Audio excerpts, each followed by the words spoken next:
the Policy, Governance, and Legislative Board Committee, and I had the opportunity to meet with Chair Mark White of the House Education Committee to discuss critical pathways to provide our education system forward, to move our education system forward. During our discussion, we focused on what Representative White identified as some of the district's most urgent educational priorities, including but not limited to reading and math proficiency, teacher shortages, career and technical. Oh, I'm sorry. I do apologize. The coaches from Raleigh, Egypt are here with us. Come on in. I'm sorry.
I do apologize.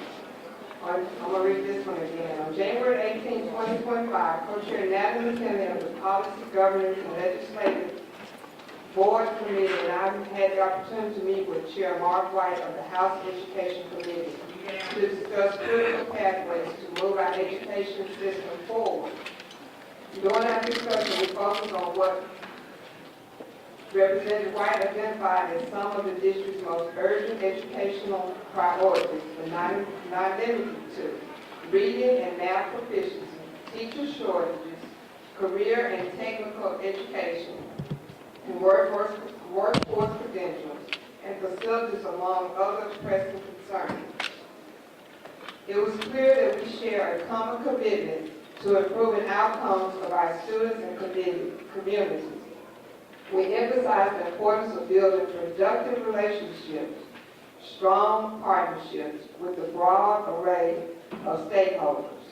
Representative White noticed as being deeply involved and invested in addressing these challenges and seizing opportunities to deliver a world-class education system. Moving forward, we look forward to continuing these conversations with Representative White and other state leaders to identify actionable, sustainable solutions. Our aim remains to advance both academic and operational excellence that drives meaningful, measurable, and improvements in student achievement. Thank you. 8.2, Academic Performance Committee meeting. There's no report tonight. 8.3, Budget, Audit, and Finance Committee report. Yes, thank you. I just want to share a few updates as we get into budget season and share some of how I'm seeking feedback from colleagues and what we have coming ahead of us. Each of you have an updated budget calendar printed in front of you. It is also on board docs under the video report for the public who wants to view as well. We may have a few changes coming, but it is very close to final. Co-Chair Porter and I are holding one-on-ones on the 23rd, 24th, and 27th to hear ideas or hear questions that we have in preparation for our February 21st budget retreat. I've also asked, and we should have scheduled soon, Budget 101 refresher, so particularly understanding where all of our revenues come from, all the implications, sort of the workshop that will be preceding that budget retreat. Some of the key dates that are coming up and they are within the calendar is that budget retreat. We'll get an update in early April about the budget. And then our county presentation is at the end of April. The board will see a final budget at the end of May, with shortly after that presenting to the county again. We will have some additional committee time scheduled as policy requires budget, audit, and finance to meet and convene. So we are working to make sure that those are timed with the drafts and coincide with the calendar when input would be optimal. So, thank you. Thank you. Charter Schools Committee report. Thank you, Chair. We have a meeting coming up on Thursday, and it is listed publicly. Thank you. 8.5 Community Outreach and Engagement Committee report. No report. 8.6 Evaluation Committee report. There is no report tonight. 8.7 Policy, Governance, and Legislative Committee report. No report, but I would like the listening public to know the Tennessee General Assembly convened Tuesday. The governor, last week, the governor Lee issued a special call meeting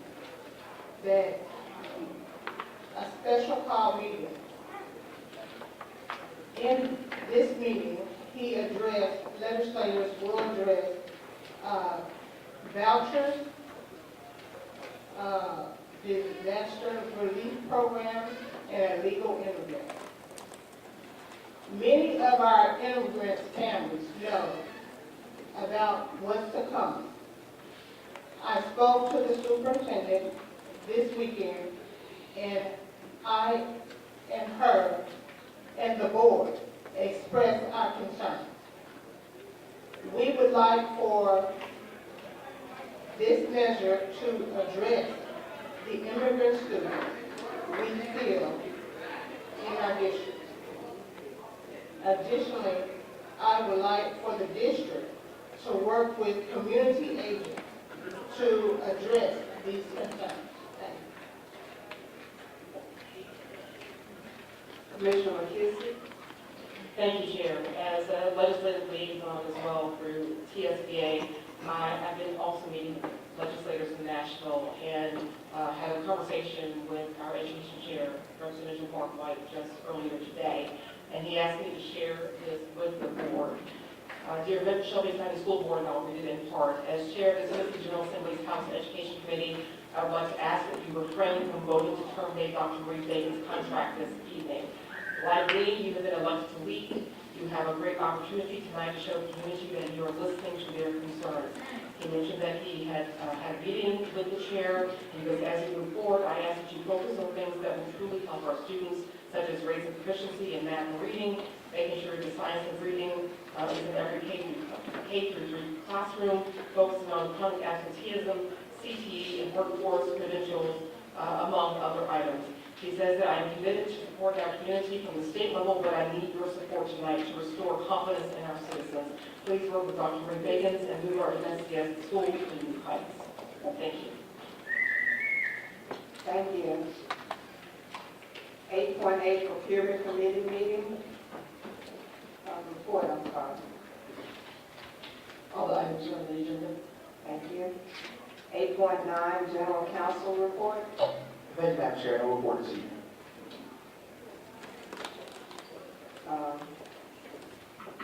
Finance report. Ms. Knight. Good evening, board members, staff, and listening public. My name is Leslie Knight. I'm the Interim Business Finance Officer, and I will present the second quarter financial report ending December 31st, 2024. As of December 31st, overall, the district revenues increased by $30.6 million over last fiscal year. The district recognized a $3.1 million increase in local sources. This is primarily due to investment income. A $1.7 million decrease from Shelby County, which is related to property and sales tax. A a $30.7 million increase from the state of Tennessee, which is due to Tennessee Investment in Student Achievement Funds, and $1.5 million decrease from federal sources, which is primarily related to indirect costs. Expenditures decreased $9.4 million over last fiscal year. Some of the most notable variances are professional services decreased by $242,000 due to timing of payments of invoices. Property maintenance services decreased by $1.5 million due to the timing of internet and phone service payments in fiscal year 2025.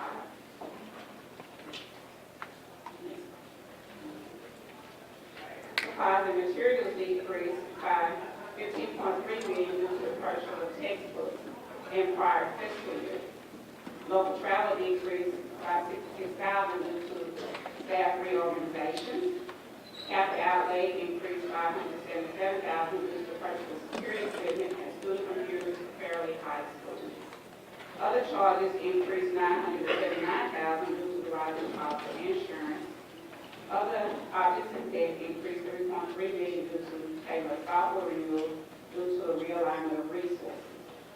Charter schools increased by $14.6 million due to the allocation allotted to the charter schools. That concludes my overview of December 31st, 2024 financial report. Any questions for them?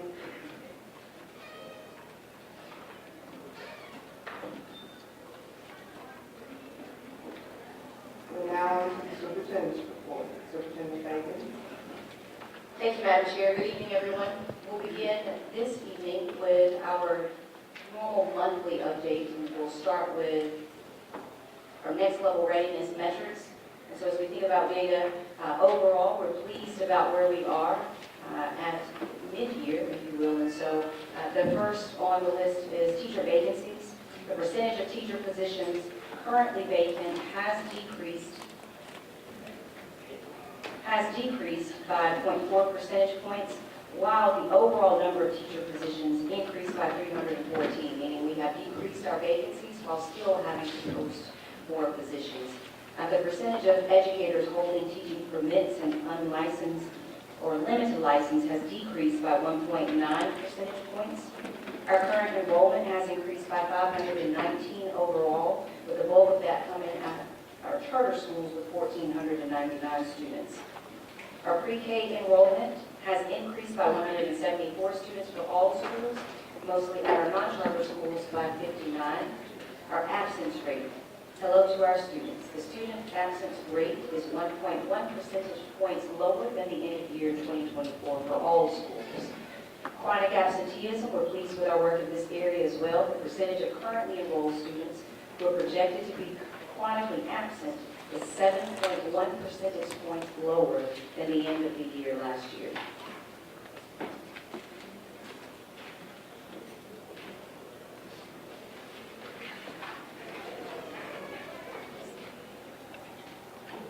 So looking at current enrollment overall, elementary enrollment is down by 965. The charter saw an increase of 580 students. And our absence rate, charters have decreased their absence rate by 2 percentage points. Non-charter absence rate for K-5 is down 1.3 percentage points. Our chronic absenteeism, this is projected, is down 8.7 points for currently enrolled students compared to the end of the year 23-24. In 6 through 8, our current enrollment has increased by 449 students. Our absence rate, our middle grade students have shown a decrease in absence rates with 6.5% of our middle schoolers not attending daily. That's down 8% in comparison to the end of last year.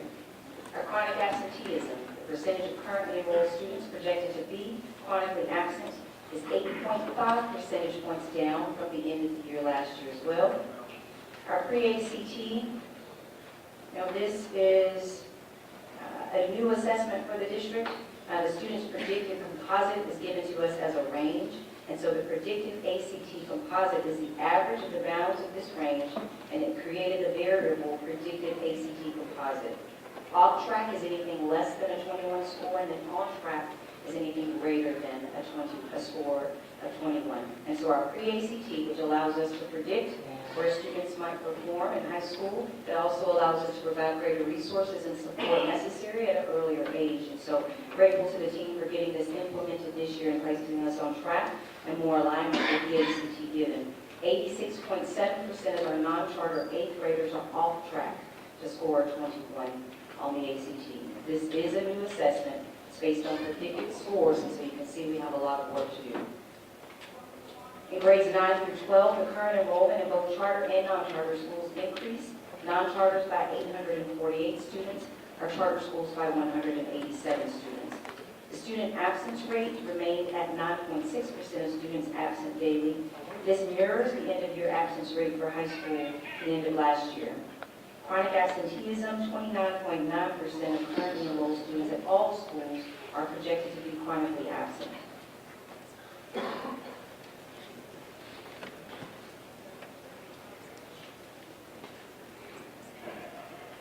This is down about 3.6% in comparison to last year. As we look at graduation on track and off track rate, we don't have that just yet, but as an estimate, 17.8% of non-charter 9 through 11th graders are currently off track for graduation. This is simply based on the number of credits that they've earned so far. This does not include semester 1 grades, which will be stored, which were just stored. Graduation on track, off track for grade 12. 29.8% of our non-charter 12th grade students are off track for graduation based on credits earned and ACT participation. Again, this does not include semester 1 just yet, as this data was pulled before grades were stored. Pre-ACT 8-9, grade 9, 88.3% of grade 9 students are off track to score a 21 or higher on the ACT. Pre-ACT 10, 86.7% of our grade 10 students and non-charter schools are not on track to score a 21 or higher on the ACT. As promised to the board, we are operating under Destination 2025. We're still tracking it, and what was introduced as Reimagining 901 as the initiative in 2021. And so that was the strategic plan adopted in 2018. This plan focused on ensuring students achieved academic and emotional success, and it had 5 priorities. Those 5 priorities you can see on the screen, and I'll share them as we give the update as we know it right now. So the 3rd grade reading proficiency, the district has not achieved the goal of 90% of 3rd graders being on grade level in reading. We're currently at 27.5%. While the district achieved its highest on-time graduation rate in recent years in 2024 at 83.4%, the district was 6.6 percentage points below the target of 90%. The district fell 38.8 percentage points short of the target of 100% of post-secondary enrollment for college and career-ready graduates.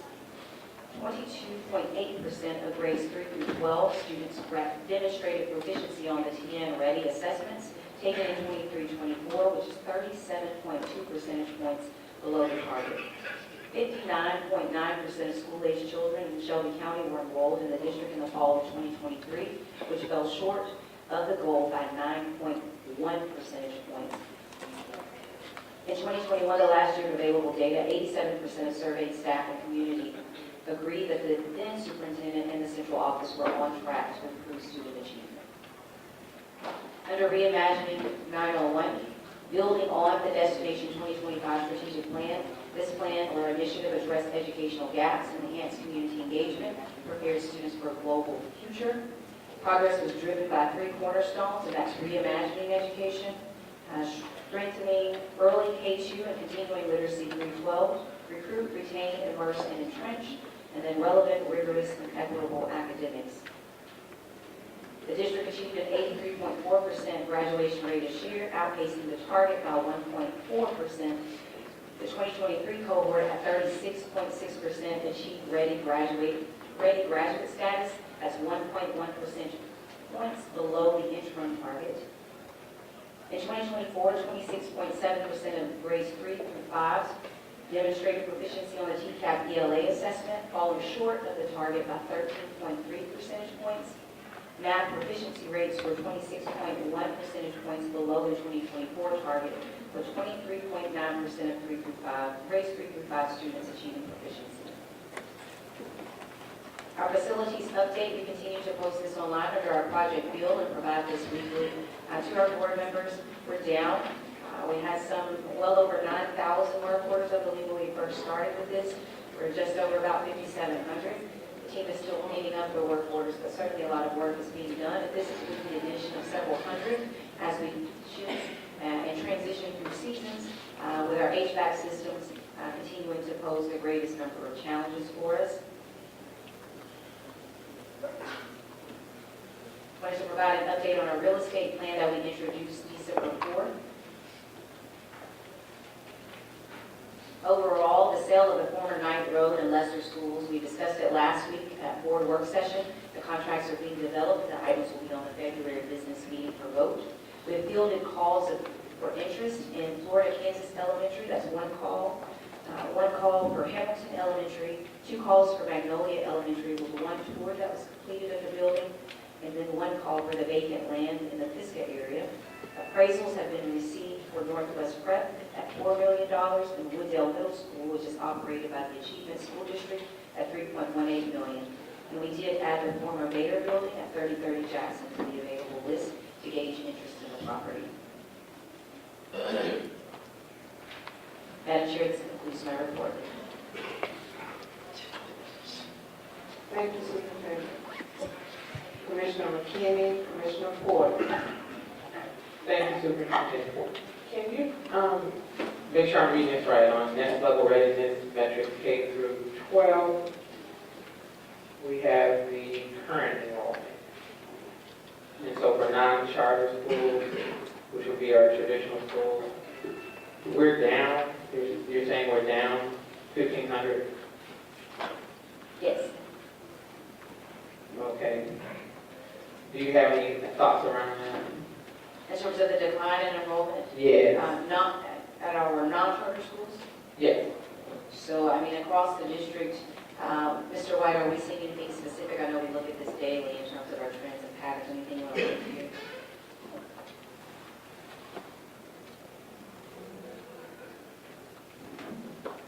Good evening, board members, superintendent. I'm not seeing anything specific. It's definitely something that needs a little more investigation as to why these enrollment trends are occurring.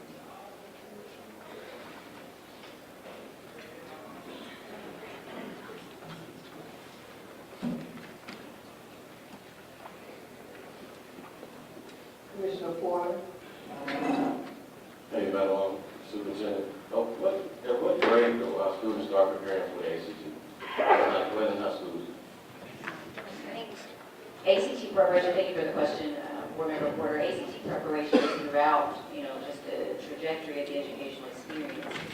What we see in grade 3 can tell us a lot about how a student will perform in their middle grades, and certainly by 8th grade. We know the types of courses that they've taken, the type of exposure that they've taken in terms of rigor, but also the depth of learning.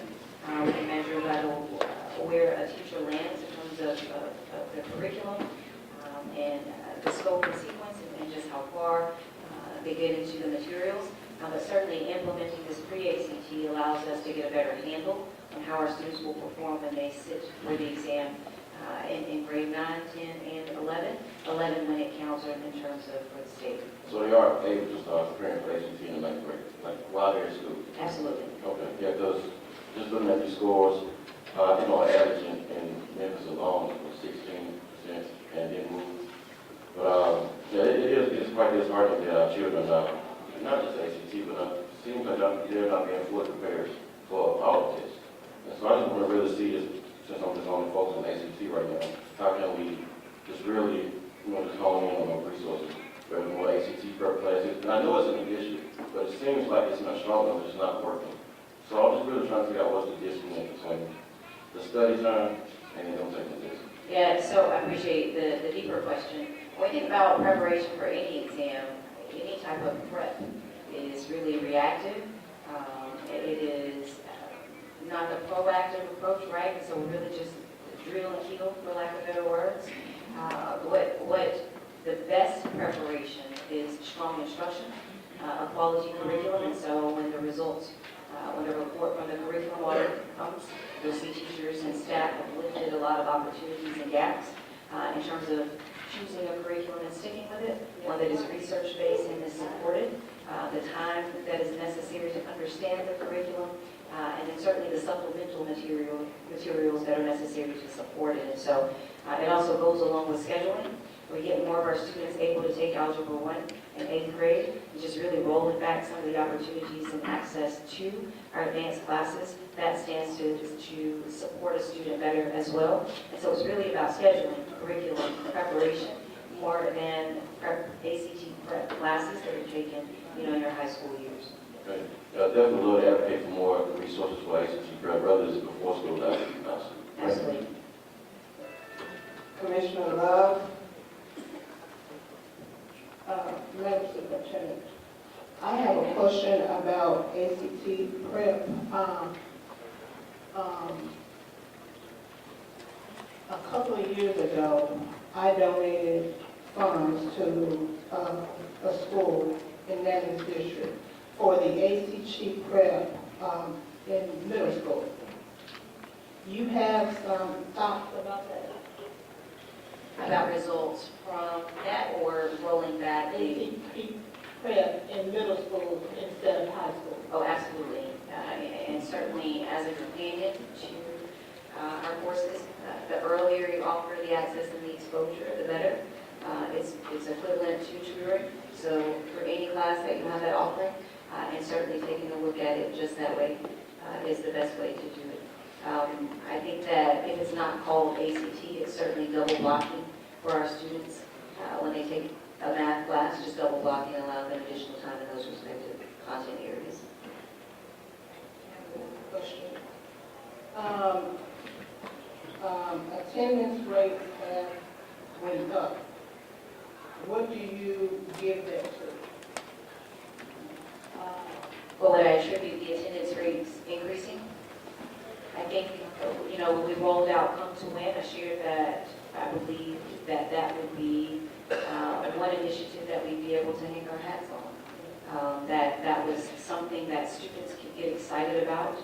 I believe that we provided a clear, on day 20, day 40, if you're here, this is where you are in terms of being a champion and participant. Being able to track and monitor that, getting our partners involved with celebrating that as well throughout the year. I think that's what our students have shared that have encouraged them, and then they have forced their parents, if you will, to have them on time as well, those who are transported by their parents. But a general excitement about what it means to respectfully make school cool again and fall in love with the joy of learning. Thank you. Yes, ma'am. Commissioner Hewitt Garcia, Commissioner McKissick, and then Commissioner McKinney. Thank you. On the Destination 2025 chart, where it says the target third grade reading proficiency 90%, are these aligned to the TISA accountability report metrics, or it feels different than what I'm looking at there? So these were not aligned. I think the TISA accountability metrics were just developed in 2023. It was just last year or 2023, Mr. White? I know they're just fresh. Yes, Superintendent, the first school year for the TISA accountability metrics was 23-24. So these definitely predate. They predate not only the TISA accountability, but TISA itself. I know we talked about literacy investments and the foundational resources. 90%, I don't even in 2020 looking at the current rate and the most aggressive literacy growth imaginable, 90%. I don't know that we have a path there. So I think as we work to set our new strategic plan and priorities, thinking about what is ambitious and feasible, thinking about what are the resources we could invest and double down on. So literacy is the foundation, but if it's not 90%, that's not an indication of the belief in our children, but it is the amount of resources we need are often multiple years of remediation and support. So Absolutely. Thank you, Chair. Madam Superintendent, I just want to illustrate to my colleagues, to the community, yes, we do need ACT test prep, but if we really want to make a difference, because with test prep, it's just simply a matter of how to learn the tricks of taking a test. But you must start at pre-K. If you really want to see good scores on the ACT test prep, it has to be pre-K through 3rd grade. Having 3 sons who graduated from this district who also took advantage of test prep, it's certainly, if I had depended on just waiting until they were in 10th grade or 9th grade or 8th grade, goodness knows, that it would not materialize and then going off to college, I don't think, because it just is a slow drip. And so that's where this budget season, I'm going to be focusing on what we're putting into our budget for that pre-K through 3rd grade, how our county commissioners are going to partner with us, how I'm excited to say the city of Memphis, for the first time in a very long time, giving money to our budget to ensure that we are assisting these students. I just want to clarify that for the listening audience that test prep is ideal, but there's basically, it's just the tricks of the test, and we have to focus on that pre-K through 3rd grade. So that's what I'm going to focus on this budget season. Thank you. Thank you. Before I get back to enrollment, because this looks like a much lower number than we've seen in previous meetings. So I'm looking at October, and I'm seeing the MCS K-12 enrollment at 100 something year to date, 2024, 2025. I'm looking at the chart. And then I'm looking at all schools. And I don't know if this is all schools or if this is just MSCS, just the non-charter schools. So even if I'm looking at, I'm adding non-charter schools and charter schools, it's 50,932, but in October I had 100-something thousand here. Can you help me with that, or maybe it's something we'll all need to look at later? Because I'm concerned we're going into budget, and I know for our 24-25 budget season, we had a projected enrollment, and our money and our TISA funds are based off of our last year. So our TISA funds for this upcoming fiscal year will be based on this particular enrollment. So I'm just wondering, can somebody help me with the numbers? It looks like we've gone down. Board Member McKinney, Yes. and Superintendent and board members, I appreciate the question. I don't have the data to which you're referring in front of me, but what I will say is January is typically an odd month. What you will typically see around the holidays is a lot of movement of students after that first semester and during the holidays. So that's one thing that I think whenever we report January data, we have to keep in mind. But could you just repeat for me one more time, because I'm trying to visualize it in my head. So I'm looking at a report that says MSCS K-12 enrollment, and it's 100-something thousand. Didn't say very well, but it's 100-something thousand here. And then I'm looking at this report saying January 2025 is 50,932.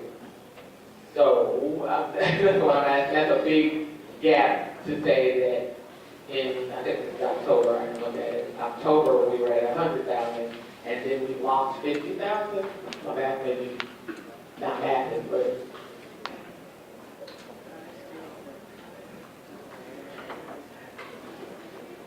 Yeah, I do think, and I apologize to the board, that all schools row is perhaps incorrect, because that should be our 100% total enrollment, and I apologize that was not called earlier. We're going to need to go back and look at that, and that made me very nervous. yes, I can see that now, and I am so sorry about that, because I can understand why that would make you nervous. Right, okay. I believe we've got, either a typo or just a transfer problem with some of the data.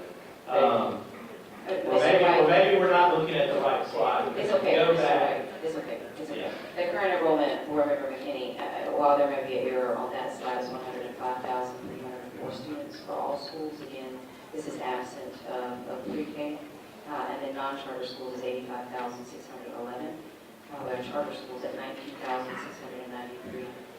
Coupled with our pre-K, that 105,304, that 5,089, and that gets us to that 110,000 plus. So we can alter the error on the slide. That we have not lost 70,000. I'm sorry, Superintendent. Mr. White, it's okay. I'm so sorry, but these are by grade band, these slides. So if you look at this slide, that is the K-12. Okay. And that other slide was one of the grade bands. Yes, it's But just, so it says K-12. That's where the error is, not Yes, on ma'am. This is K-5, I believe, I think that's right. and Yes, this is 6-8. yes, ma'am. It's the heading that's the problem. K-5 and then the next was 6-8. All this. Thank you. Commissioner Williams. How do you measure when you have, for instance, on page 11, where you have mathematics, you have high students as a course, but you have 66.6% of the students were proficient in math? What are you talking about? What is that reference to? I don't know which math course they're taking, they don't take the same math course. Which one, Board Member Williams? Thank you for This the is question. page 11, and you talk about the ELA, and then you talk about math at the very top of that, and you give them percentages of people who pass the test. The subjects are different in high school. They're not all taking the same math. They're not all taking the same language courses. I don't know how those measures are, because what are you measuring? And what text are they using? Are we specifically talking about, Everything on page 11 at the top, it says grade, it says proficiency rate, this is type of the course. It just gives the course by subject, such as ELA, such as math. It doesn't identify the really book, define it in math. It just doesn't tell you which math. So I'm not sure that these numbers are. he's in the report, Mr. Williams. I don't know. It's okay, Mr. Board Member Williams. I thought you were on the slide. I was just, give me 1 second.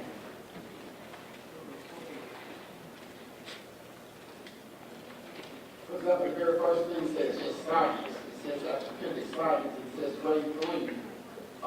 So you want to know specifically in high school, In high school, which science? What is science they take? Which math are they taking? It's just all under ELA or math. Okay, this is our end of course. I don't know what they're measuring. So What being taught. what we do when we report by subject area and not end of course test, Board Member Williams, is we combine the EOC test. So when we say mathematics for high school, that would be Algebra 1, Algebra 2, Geometry combined. So how would you know that looking at this chart, which math it is? I guess we would need to be a little more specific in our chart, or maybe add a footnote or something, but that's the way the state also does it. So we just mirror the process of, when you report high school mathematics, it includes the end-of-course assessments for math that are available for high school students. How do we know that the curriculum is they're measuring what they're teaching? What other things do you have in the curriculum to support passing the test? And do we have curriculum in all of these courses? Do we have proper information in books? I want to make sure I understand your question, Board Member Williams. You want to know, based on how the data is reported, in terms of who is successful and who is not, how do we know that we have the actual curriculum that is aligned? Yes. From the courses, because they're not all taking the same course. That's correct, meaning Algebra 1, Geometry. But these are not that specific. It says ELA, it says math. That's all they have in the course. It's math, ELA. Yes, sir. They don't say what they are, but they give them a number indicating who's doing well in each grade band, the percentage of proficiency. I think that's a fair lift. You'd like to see it by content area. Is that fair? Yes. Okay, yes, sir. We'll take care of that.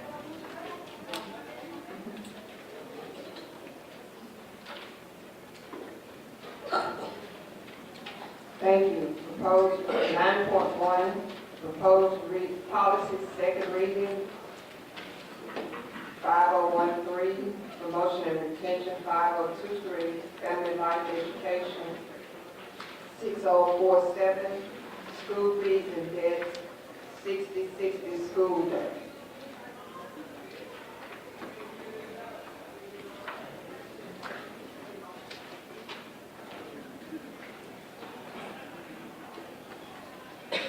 Thank you, Madam Chair. Good evening, Commissioners and Superintendent.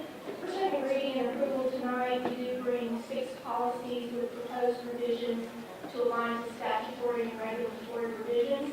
The policies are 5013, promotion and retention, 5016, limited English proficient, 5021, library services and collections, 5023, family life education, 6047, school fees and debts, and 6060, school day. We do respectfully recommend approval of the proposed revisions. Do we have a motion and a second, please? Motion. Second. Commissioner McKissick, did you have the light on for a question? No, this is a motion. Okay, Commissioner McKissick, motion first, and Commissioner McKinney, second. Roll call vote, please.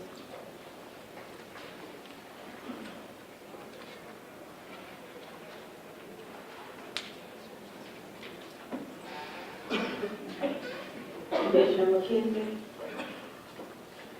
Aye. Commissioner Garcia? Aye. Commissioner Porter? Aye. Commissioner Martin? Aye. Commissioner Love? Aye. Commissioner McKinney? Aye. Commissioner O'Shea? Aye. Commissioner Williams? Aye. Board Chair Collins? Aye. We have 9 members affirmative. Thank you, motion passed. We are now on to the consent agenda. Are there any items to be removed from the consent agenda?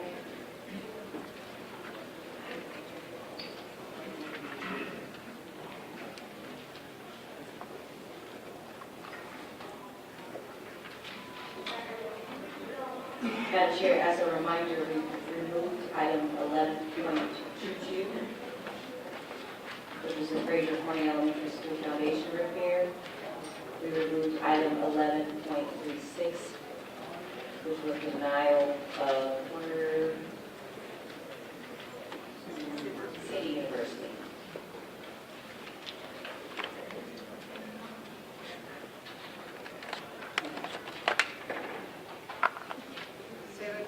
Consent agenda item. 11.1, contract approval, AT&T emergency and security service in the amount of $624,664.80. 11.2, contract approval, Renaissance Convention Center event rentals, MSCS graduations 2025, in the amount of $208,042.80. 11.3, approval science textbook selection committee. 11.4, approval Caldwell Guthrie Library core collection.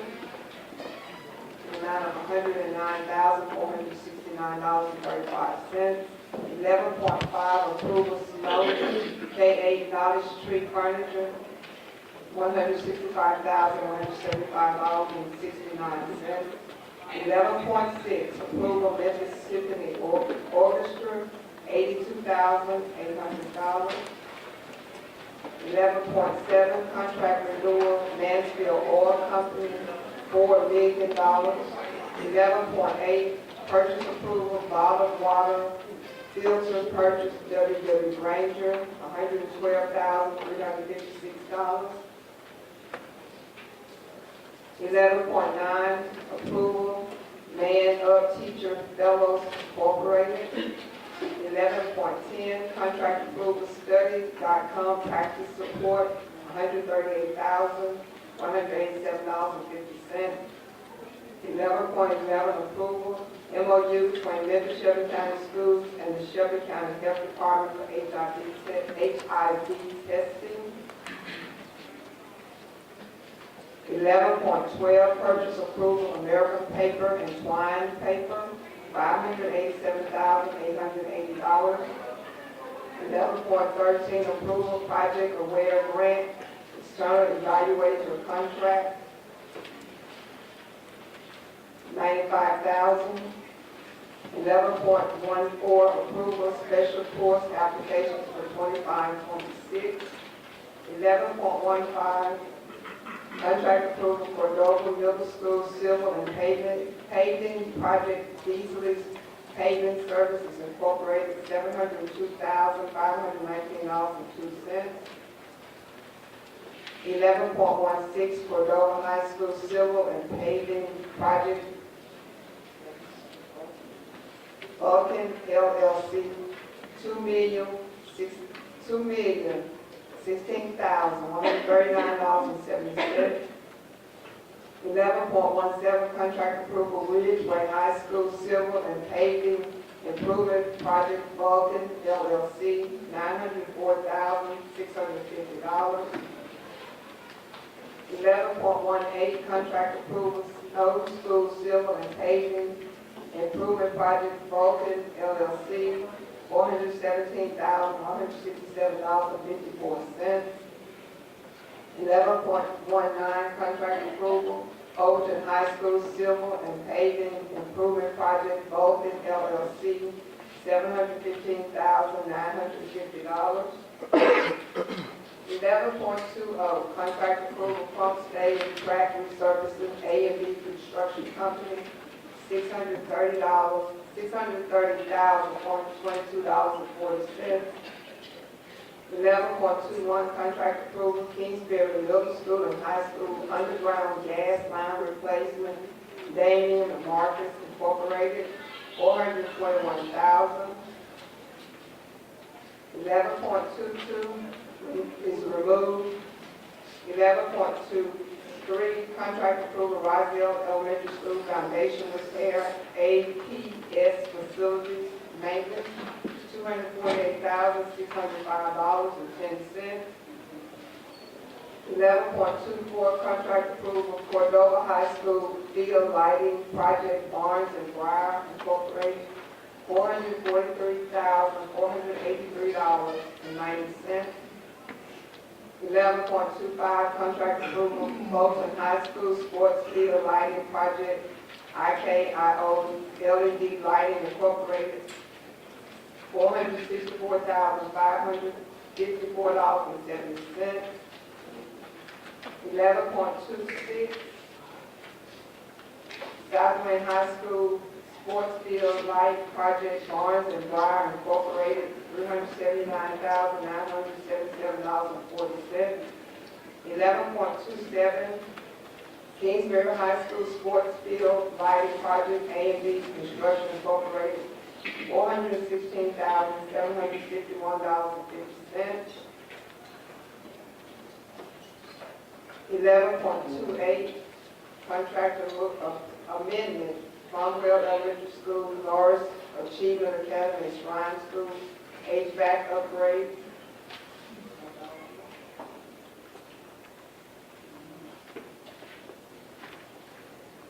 Just amended to the date, no dollar amount. 11.29, approval administration building in Sheffield High School fire alarm upgrade, $1,213,938.75. 11.30, approval 3 land purchase sale agreement termination notices.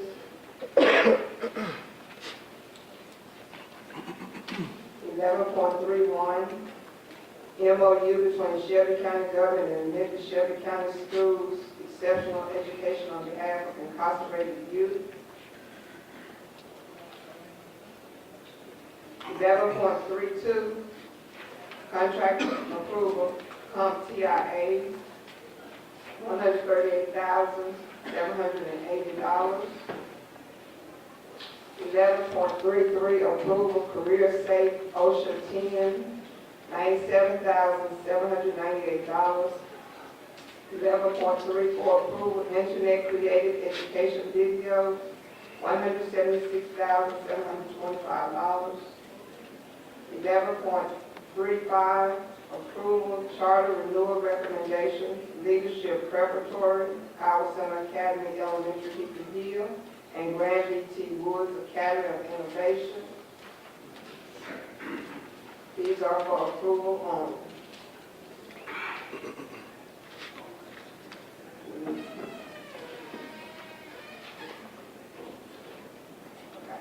That's it. The other one. Motion and second, please. Commissioner McKinney, Motion to approve the consent. second by Commissioner Hugh Garcia. Thank you. Roll call vote, please. Commissioner McKenzie? Aye. Commissioner Garcia? Aye. Commissioner Porter? Aye. Commissioner Murphy? Aye. Commissioner Love? Commissioner McKinney? Aye. Commissioner O'Kane? Aye. Commissioner Williams? Board Chair Coleman? Aye. We have 9 in the affirmative. Thank you. That motion passes.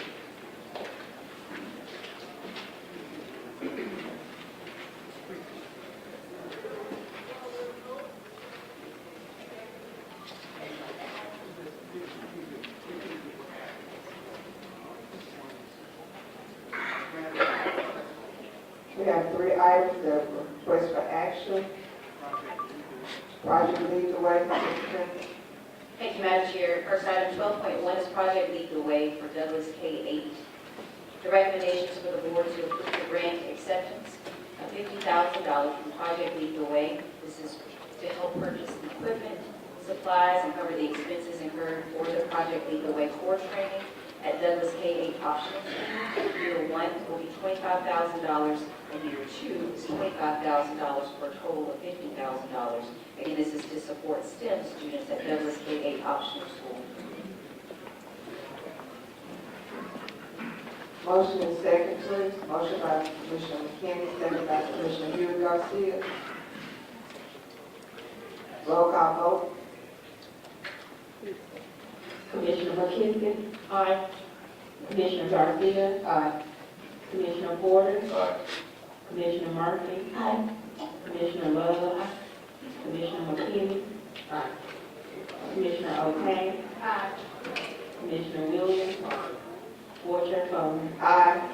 We have 9 in the affirmative. Thank you. That motion passes. Next one is 12.2.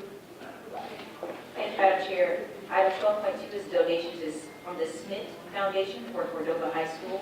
The recommendation is that the board approve a one-time donation of $35,000 from the Smith Foundation. That's Harbor Freight Tools for Schools.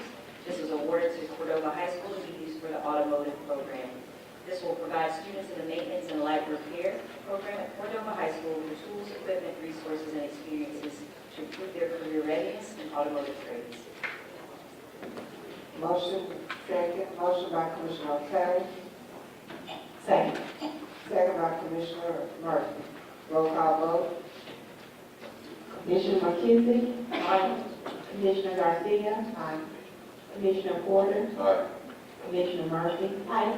Commissioner Love? Aye. Commissioner McKinney? Aye. Commissioner O'Kane? Aye. Commissioner Williams? Board Chair Coleman? Aye. We have 9 in the affirmative. Thank you. That motion passes. Now we're on to our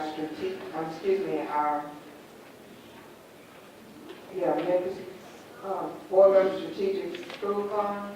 Commissioner McKinney, we need to add. I absolutely do, thank you. I would like to add $3,640 for BTW Booker T. Washington. They are taking the 8th grade class to go to Steve Hamilton, so we'll be supporting them in that endeavor. Can you give me the amount? $3,600. If they were going to New York, I would be a chaperone for sure. If they're going to Steve Hamilton at the Orpheum, $3,640, which will cover the price of the tickets.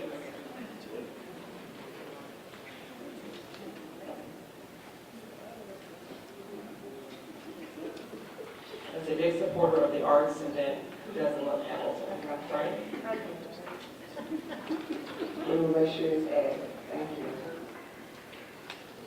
So our total was $74,616, and we'll add $3,640 to that. We'll have it reflected in our minutes. Is there a motion to approve this item in a second? I move. Second. Roll call vote, please.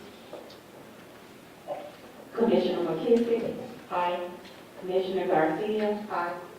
Commissioner Porter. Aye. Commissioner Harvey. Aye. Commissioner Love. Commissioner McKeon. Aye. Commissioner O'Kane. Aye. Commissioner Williams. Board Chair Collins. Aye. We have 9 members on the Thank you, that motion passes. There being no further business, this meeting is adjourned.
If it's still going.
I violating fire code? Am I violating board policy? I'm arguing. Okay, yes. Am I violating policy now? I would love to make it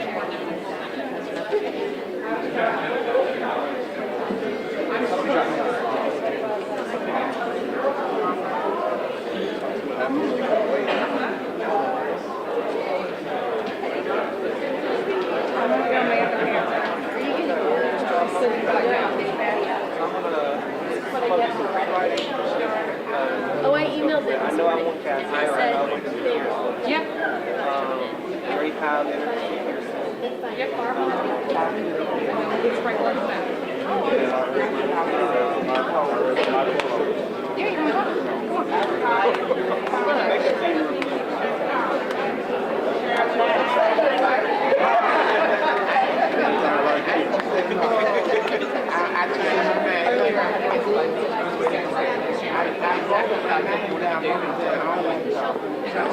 It's like right here. I'm like, just walk. I'm like a blur.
Welcome to the January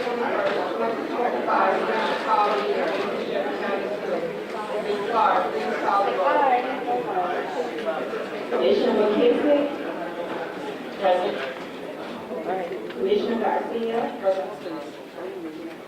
Commissioner Murphy. Present. Commissioner Love. Present. Commissioner McKinney. Present. Commissioner Williams. Commissioner Porter. President. Board Chair Coleman. President. You have 8 affirmative. Thank you, we do have a quorum. The purpose of tonight's special call meeting is to discuss board members, staff, parents, and community members. The purpose of the special call meeting is to discuss the potential termination of Superintendent Dr. Marie Feagins' contract with the Memphis-Shelby County Schools Board of Education. If the board decides to terminate Dr. Feagins' contract, we will appoint an interim superintendent. This step is necessary to ensure continuity in the operations of the school district. Thank you for joining this special call meeting today. You have already heard my explanation for this resolution as well as the response from Superintendent Feagins. Please stand for the Pledge of Allegiance. Remain standing for a moment of silence. I pledge allegiance To the flag of the United States of America and to the republic for which it stands, one nation, under God, indivisible, with liberty and justice for all.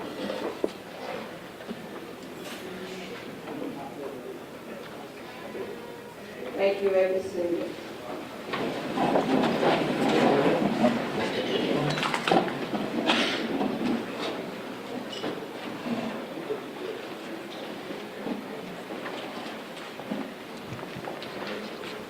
We are now on to public comment. In accordance with state statute, the board shall reserve a period for public comment during business and special call meetings.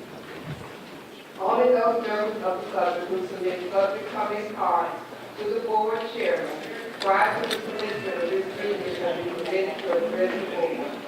Public comments shall be taken in the order in which the public comment cards are received. A sign-up sheet for public comments will be available 30 minutes prior to each applicable meeting and will be closed at the start of the meeting. This sign-up is located in the entryway table just past the security checkpoint. Speakers must state their name, organization he or she is representing, if any, and subject of their comments before they are permitted to speak. Speakers may offer objective comments about school operations and programs that concern them. Speakers are asked to refrain from using names of personnel or names of persons connected with the school system, particularly when lodging a complaint. Speakers will not be permitted to engage in gossip, make inflammatory comments, or use abusive or vulgar language. The chairman shall have the authority to terminate the remarks of any individual who is disruptive and does not adhere to board rules. Dr. Schultz will announce the number of speakers and the time allotted per speaker. We have 27 speakers at 1 minute each. Your time is projected on the screen to your right and directly behind the board. When you hear a bell, your time has expired. Liz, when I call the first 3 speakers, Ms. Liz Marvel, Austin Dennis, Ashley Dennis.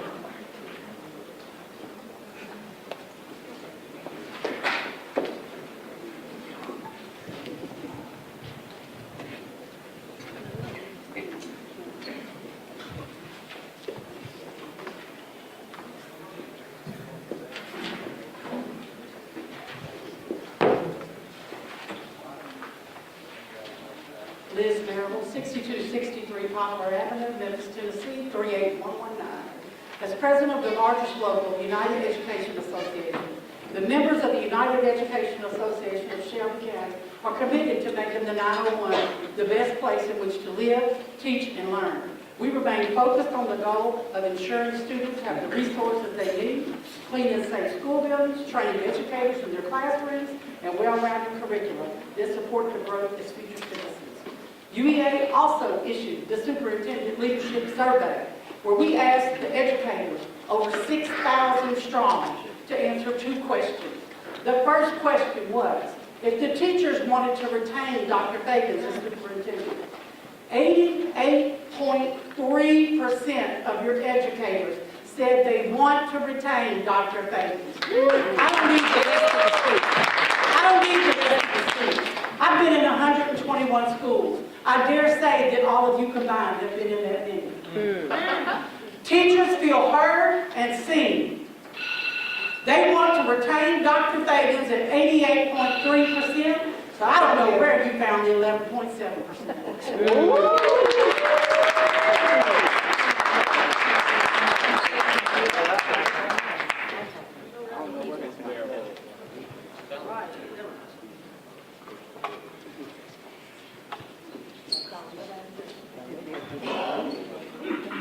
Austin Bettis, 864 Graham. This is not planned. I actually have some data as well. I'm doing more homemade, but just want to reiterate that the data we collected, graded respondents, ours was about 98% that said that they want to retain. This is a mix of community members, teachers, administrators, staff. I would like to read a comment if I have time, but first of all, if you'd like to participate in the survey, if you're streaming on YouTube, this QR code will go directly to that survey.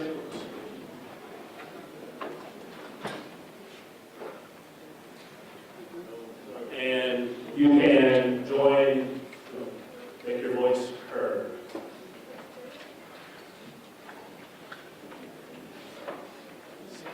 I'm just going to hold that for a bit. And a few comments from our survey will be coming next.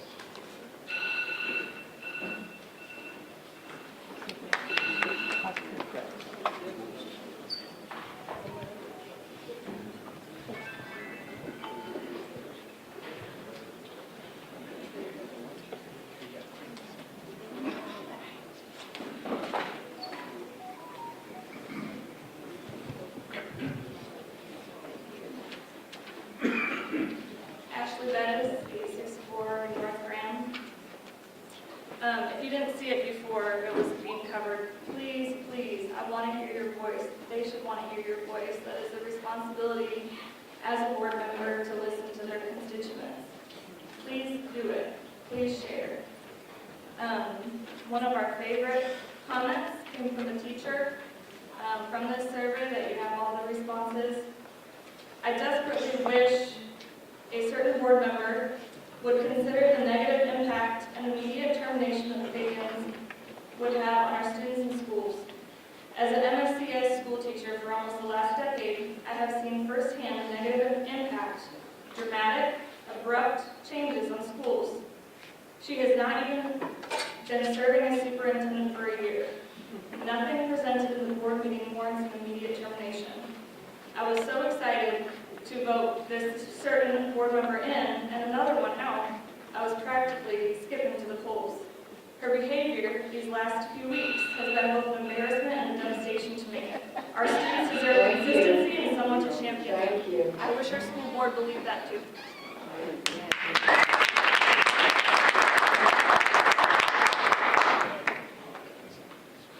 Andres Clark. Brittany Thornton. Christopher Taylor. Hey, I'm Andres Clark, 2159 Clay, and I just pray that the board, the men and the women of the board do the right thing and just listen to the students and the community, because we're the ones that voted, and y'all heard the community voice and concern. But to our superintendent, you are a woman of class and dignity to sit there to knowing that you've been betrayed by your colleagues. You are a woman of class. And I want to give you a word of encouragement to know Jesus knew he was going to be betrayed. So with that being said, I pray for you and your well-being. And to our city that we can't get involved, can we please, I'm saying this from my own, can we please call Dr. Willie Harrison back in office?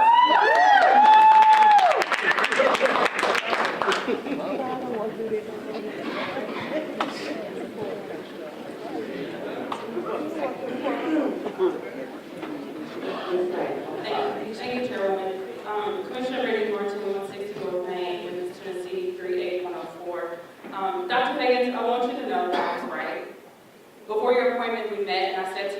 as you keep the support of the people, you're going to be all right.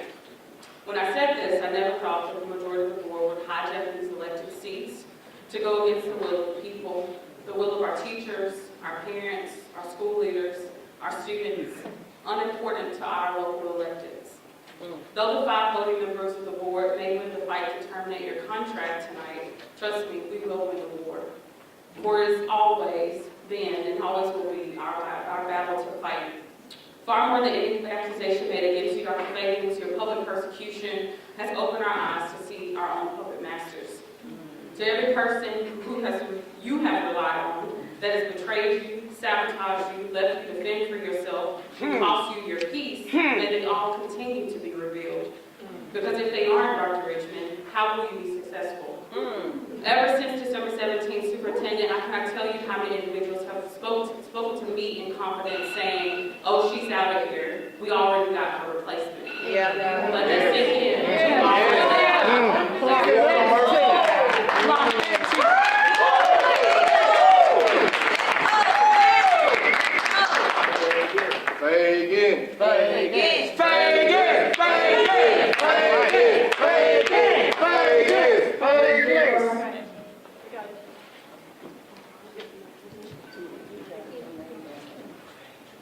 Okay, my name is Christopher Schaefer, live at 3210 Estes, District 7, which would be Ms. Murphy.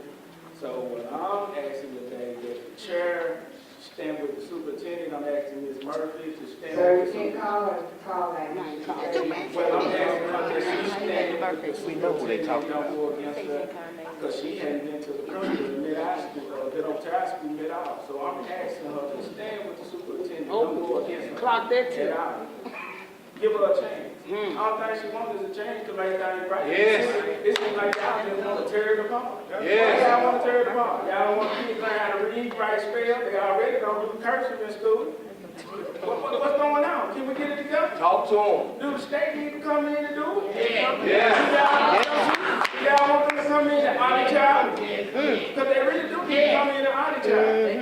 And they need to have Ms. Feagins right there. That's what they need. Because y'all don't look at me crazy. Just do the right thing. And I'm asking the church to do the right thing. Just do the audit. I want the audit done. Yes. Just open the books. Just open the books and see what's going on. Let's see where the money going. Let's see. To the buddies. I want to see all the contracts. Because the Hispanics eat more than the black community. And I'm not racist. Let's say do the right thing. Aaron Johnson.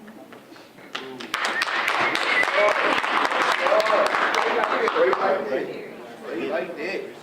I'm not talking.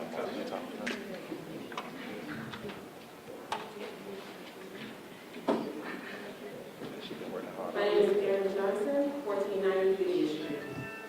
I'm one of over 500 SEAs for this district, one who along with others had an issue with Dr. Feagins. My issue was communication and untimely notice of us possibly losing jobs. I didn't care for the fact that she was an outsider and I, like so many, haven't cared for SES and is dealing since Harris left. But y'all messed up and hired a whole Messiah.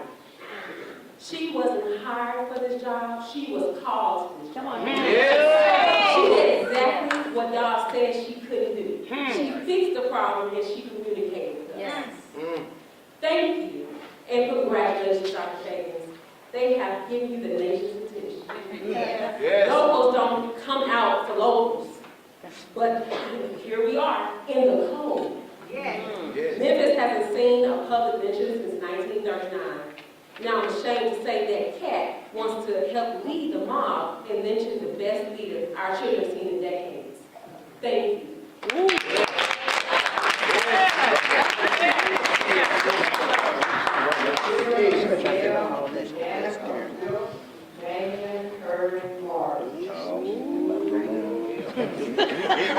Jimmy got to stand for this one.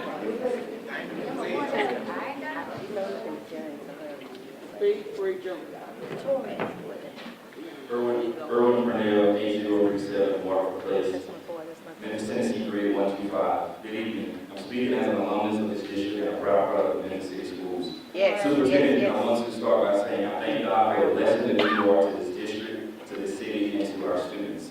To the board, I I urge you to give this superintendent the time allotted in her existing contract. What we are witnessing here seems oddly strange. A majority of you seem committed to moving forward in terminating the superintendent, showing little interest in collaboration or reconciliation. The concerns and complaints you all have presented predate her tenure, and anyone who has done their research will see that. Quite frankly, all of this feels like a peculiar, personal, petty, perplexing, pathetic plot. Galatians 6 and 7 reminds us, be not deceived.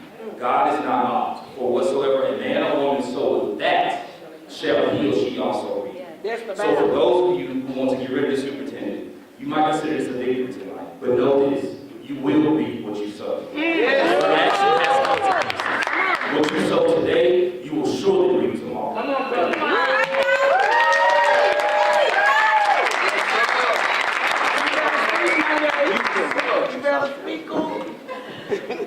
Good evening, my name is Debbie Lewis. I'm at 900 Memphis, Tennessee, 38107. And I just want to say that for elected officials that the community has chosen to represent, given blazing disregard for what the community overwhelmingly says they want, is truly disheartening. Dr. Feagins, in her few short 9 months being here, has created revolutionary change that we have not seen from previous or prior leadership. And given less than 9 months to give this decision or make this decision, like this is irresponsible governance. So we stand in solidarity as a community against parts of the board who will be on the wrong side of history. I like that.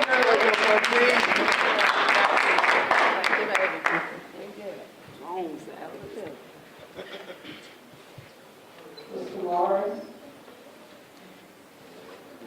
Come on, Professor.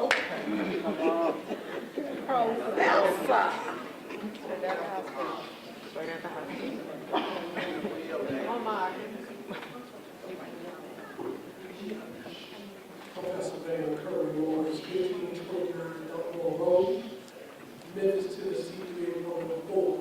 And I just want to say for the record that this is the highest level of corruption I've ever witnessed in all my years of living in Memphis, Tennessee. And I've been through the Tennessee walls and I didn't see this kind of corruption. So what I'm trying to say is, I don't think you read clearly that agreement that we had in that lawsuit, because ain't none of this supposed to be going on. But just as lawsuits have been settled, they can be reopened. Okay? Board member, you say you want the lawsuit, we'll take it, I'll give it to you like the Grant saying. I'll give it to you. And there's many more. We ain't thinking nothing about the children. This ain't got nothing to do with the children. At all. At all. You got board members threatening folks and all kind of foolishness going on in this community. My own board member threatened me. So I'm trying to tell you, hey, you want to go to war? Let's go to war. Because I'm going to war. Okay? It ain't over. It ain't over till the fat professor sings. I'm telling you. Your board member be. No, and I can. It's like Joyce. Angela Rogers. Cheryl Price. Oh, Jesus.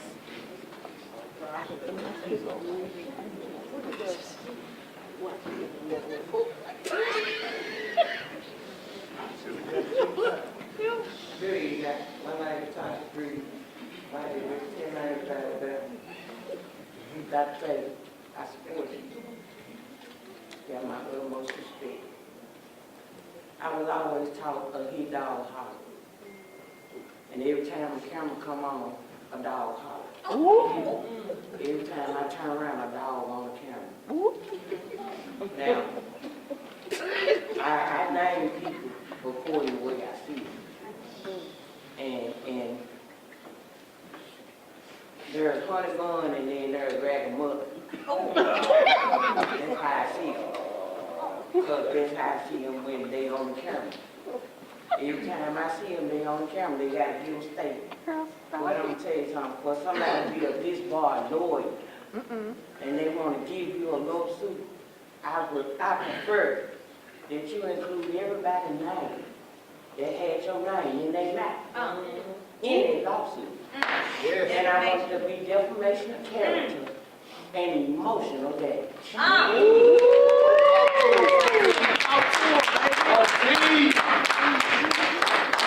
Speak, Miss Angela, from district. What's your district, baby? Speak.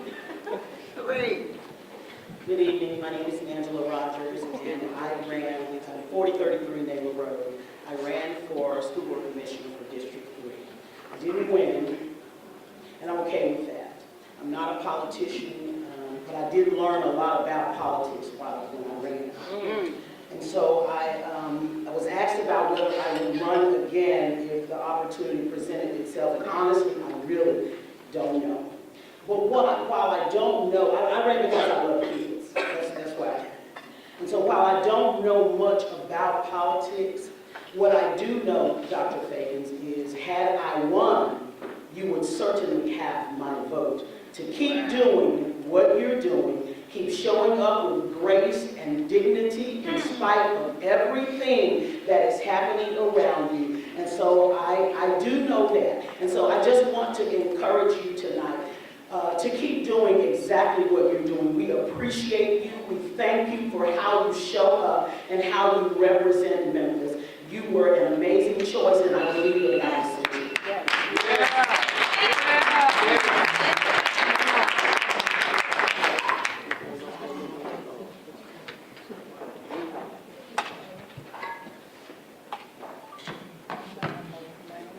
Good evening again. Cheryl Pickey Crank, 856 Faxon Avenue, District 1. Again, I say, thank you for offering yourself for public service. I do understand that this is a tedious job, and I applaud you for stepping up. Again, however, it appears that the work you represent is not reflective of the work that we hired you to do. Your decisions are to be reflective of the public that you serve. If you are not communing with the public, us, about your decision, then you are making a decision on your behalf. Again, I say, we do realize that some decisions will not be favorable, even though the teeth and tongue will fall out. Let me get this straight. You, the board, said Jarvis Ray kept playing with the staff. You spent money. You, the board, said Tony Williams wasn't qualified. You spent money. You, the board, said Dr. Feagins does not get along with others.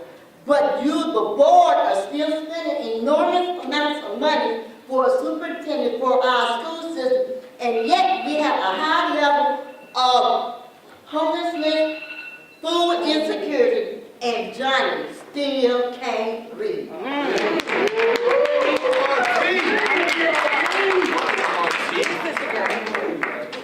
Put them in the grave, y'all. Rachel, Bree,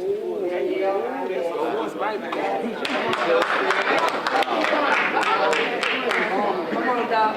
Representative Justin Juniors and Prince Southport, 381. Look, the problem is this is an unfair process.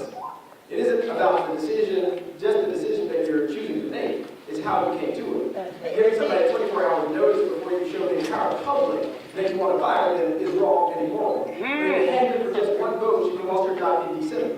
And so now people are complaining about the fact that the public has something to say about an unfair process going forward. When in effect, you could do this. You could slow down. You could decide we may have made our move too soon. The program is to say, and we need not only to have grace in this process for the superintendent, but grace in the process for yourselves as the newly elected officials and leaders of this community to put together a proper performance improvement plan and to then hold her accountable in future meetings for the measures that you set forward. By not doing that, you are continuing to sow distrust in this board and distrust in our community. That's why I stand in support of a fair process for Dr. Feagins. Thank you.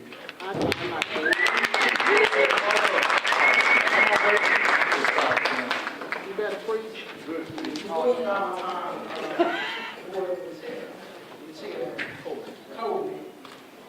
just want to say that people can say Superintendent Feagins or whatever your name is, and you can correct me commentary, as long as they're not casting a complaint. And so you keep on stopping people from saying people's names when they're not casting a complaint. So I just want to make it clear. Rachel Spriggs, 440, North England. Justin, I want to start off by apologizing. For you having to experience much of what we've been experiencing for some time, despite having a majority black board, serving a majority of black students in a majority black city, there's still not much difference happening here than at the state capitol. But the people are clear. Our children are not going to the highest bidder. The board can simply not be trusted at this point. We have endured decades of corruption from the board, but can't give our superintendent more than 9 months. You've barely gone through orientation. I realize that there are folks on both sides and their concerns deserve to be considered, but where is the middle? That's right. Out of all of the folks that I have spoken to with grievances, no one felt termination was just. How do you hold her accountable and grant the grace that you all desperately need yourself? Right. Is that even a desire? I know it's Martavis in the back and many others who surrendered our charter are also in cahoots with our superintendent.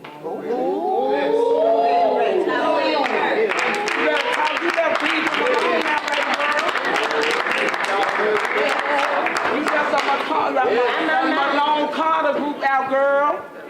Don't leave her out, Deidre Malone. Don't forget.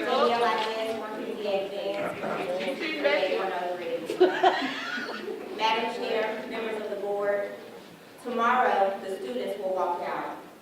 After tonight's vote to destabilize our district, our principals and teachers will be forced to face your voters during this week's State of the Schools addresses.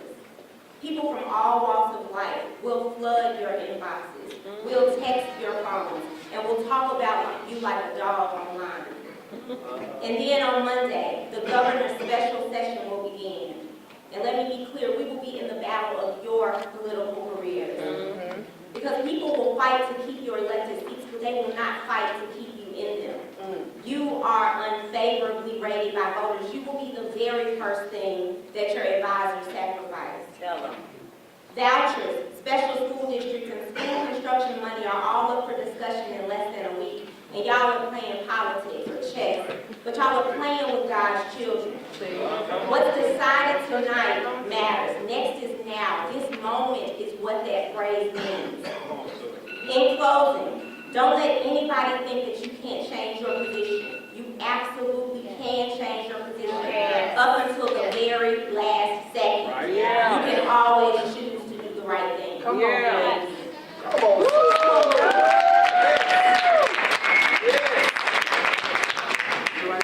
Do the right thing. I said, Royal, North, Nordstrom, Otis, Red.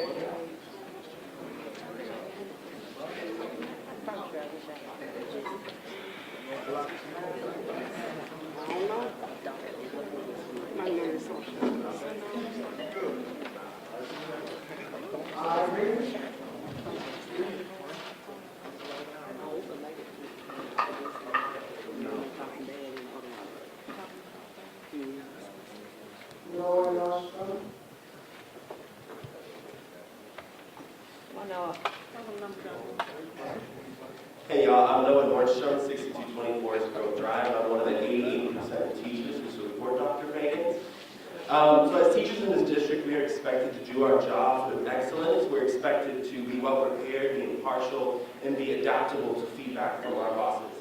And to ensure this, we are regularly observed by administration. So tonight is y'all's observation. This board is not well prepared to keep piling on accusation after accusation that are irrelevant to the resolution to terminate Dr. Feagins. Y'all are pushing Deidre Malone's agenda, yes, the Deidre Malone who tried to bring an oil pipeline into our community that will poison our water. And you're putting her agenda above the kids of this district. And you're refusing to adapt to the people's input. We are your bosses.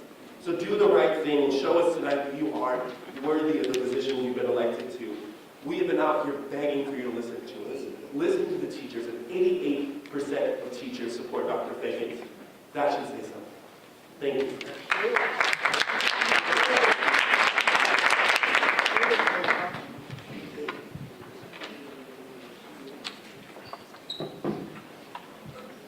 All right, good evening. My name is Otis Burkill, 82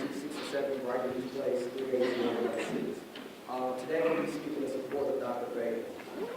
I think from the beginning, Dr. Feagins has demonstrated a clear commitment to the children, right? So, as it's been previously mentioned, there's been serious issues with the process. So I won't really get into that. However, today I want to ask the members of the board to do one thing, and that's do the right thing. We all know the potential effects of making the wrong decision today. As a veteran, I've had the experience of experiencing multiple school systems across the country as well as abroad, right? So the one thing that I found that these school systems have in common is putting the children first, right? So with that, I want to say again, board, let's do the right thing and put the children first. Thank you.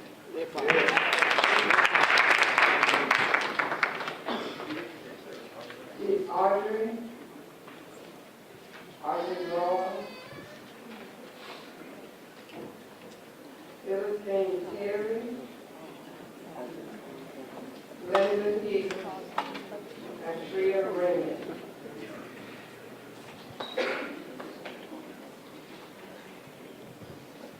Good evening. Hi, I'm Philistine Terry, 3199 Shiloh Road, Memphis-Shelby County. Resigning your kids for children.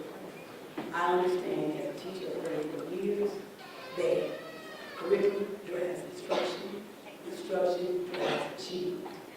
Right now, our district is that kind of focus. We need to focus on academics. Right now, we have instruction. That's got to be first. First thing, doesn't matter if we keep superintending up here, we need to focus on academics, okay? I hear that the learning academies had grown. Right now, our learning academies aren't growing. I'm asking you to please bring those learning academies back. I know that some academies are part of the third grade curriculum, so therefore we need to reinforce some academies with our fall spring academies, and our academies have been reduced to packets that children can't read. Our teachers need support. We have new teachers who have just begun. Thank you, Ms. Terry. Thank you.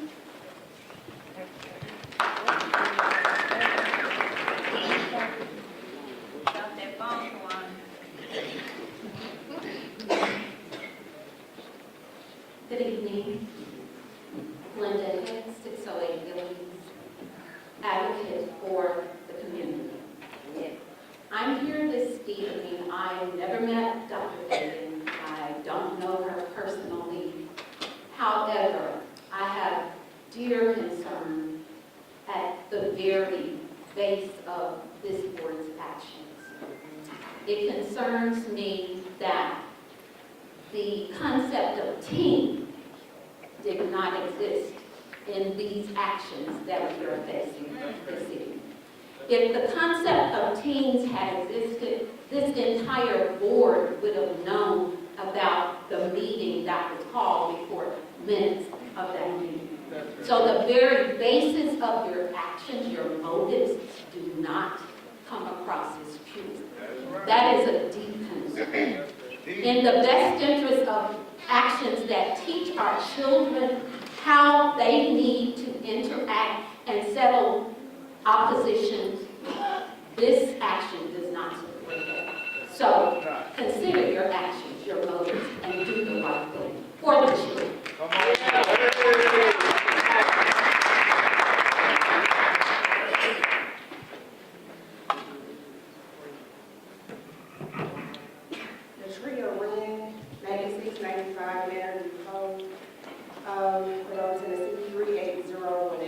I stand here in support of Dr. Feagins. I want to talk about time and consequences. You haven't given Dr. Feagins time to do her job. You haven't given Dr. Feagins time to really make a difference. You haven't taken the time to truly prove to your constituents that she has done these alleged infractions. We know this because you released the resolution, and then days later, you come back with more alleged infractions. Now let's talk about consequences. We don't know the consequences of terminating Dr. Feagins. We don't know what type of financial impact it's going to have. We don't know what type of legislative consequences that will face if you terminate Dr. Feagins.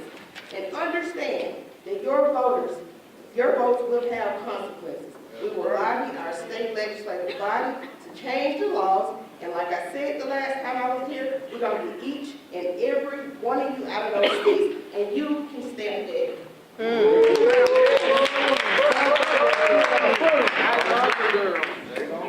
On that mic, Sean McKenzie, Sarah Carpenter, Candy Smith.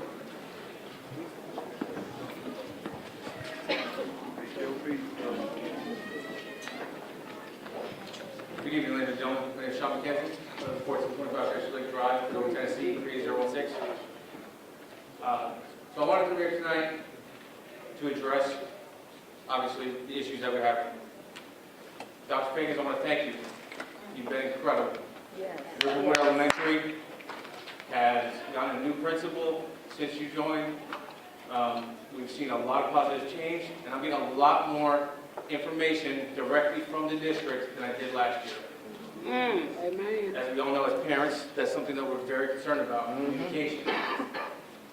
So, ladies and gentlemen of the board, tonight you have a historic choice to make. Do you decide to maintain progress for Memphis-Shelby County Schools, or do you potentially hand over control of the largest school district in Tennessee to the state? That decision you need to make here tonight. Thank you. Yes.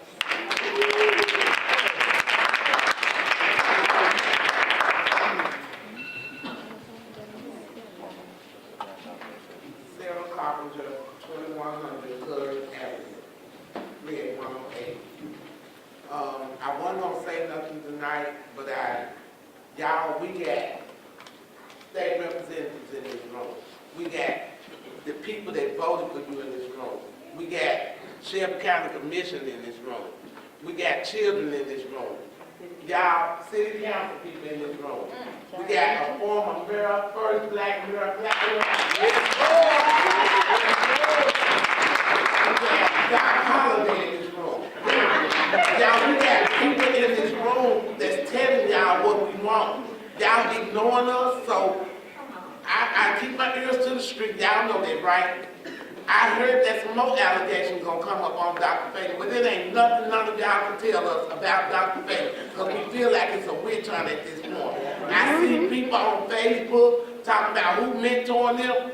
I'm gonna tell you something, some of your mentors need mentors. Some of the people that y'all putting on Facebook, I heard state representatives, senators up there talking about the people we should have been thrown out of this boardroom. When they stood with white people in Nashville, they didn't tell them to throw them out. I'm talking about London Lamar. I'm calling names. I'm 63 years old. I call names now.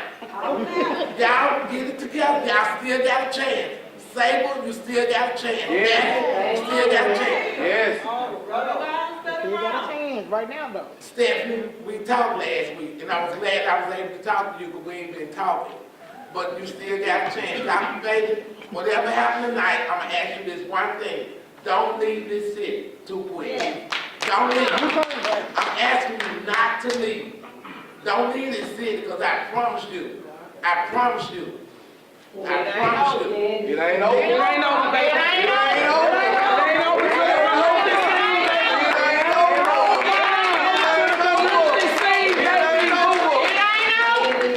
God says something. It ain't over. Candy Smith, right? Yeah, they on. Stephanie Stacco.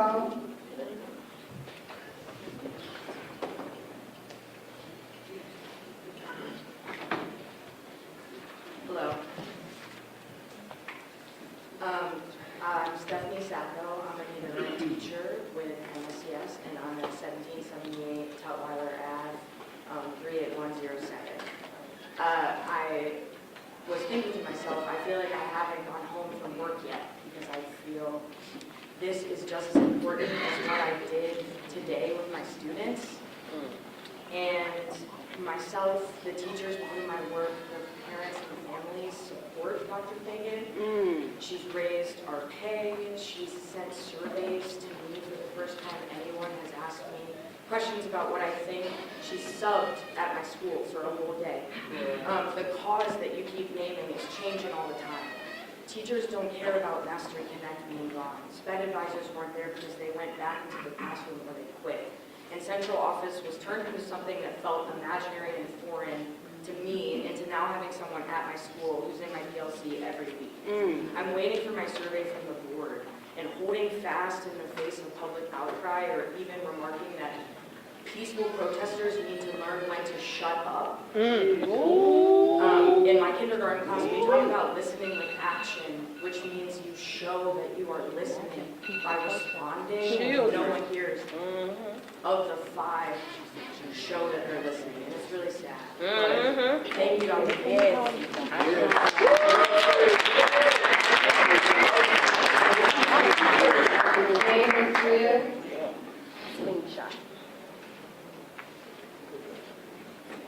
Our last speaker is Kay Darrell Cowan.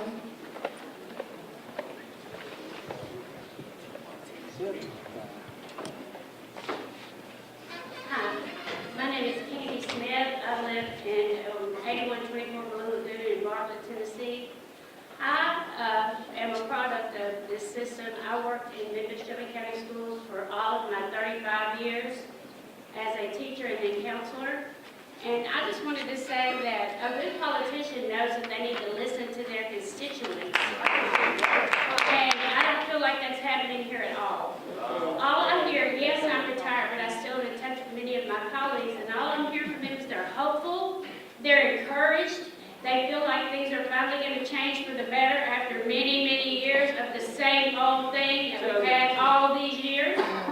I think part of the problem is some of the politicians on the board have been there long enough that where maybe they owe some favors to some people, and now they're trying to push those favors through. And I don't think the community is going to stand for that. And so I hope that you will use good common sense, listen to your constituency, and keep Dr. Feagin here. Thank you very much.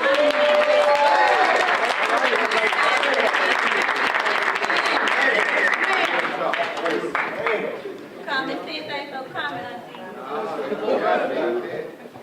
Madam Chair, Madam Superintendent, and our illustrious board members, my name is Kay Darrell Cowan, address is 3385 Airways Boulevard, 38116. Who district is that? But I want to say this. When the community interviewed Dr. Feagins, I did ask her 3 questions. The question that I have for Dr. Feagins, first of all, are you a gangbanger? In other words, does your sorority or fraternity take precedence over the children? Her answer was no. I asked Dr. Feagins, I said, are you willing to shake up some things in the central office that need to be changed since I was a student in MSCS? She said yes. I said, Dr. Feagins, in doing so, understanding that you're going to make a lot of people upset, are you willing to still take on that charge? She said yes. So I stand here to say this today, on the day that after we celebrate Dr. King's birthday in Memphis, Tennessee, my final statement is that an injustice anywhere is a threat to justice everywhere. So it's time for us to just give us some grace and make an opportunity to make this right. When we're talking about conflict resolution, our children are paying attention to how we respond. I'm not saying that nobody's perfect, but what I'm saying is there is a way that we can work together. And let's find a way to make that happen tonight. Thank you so much.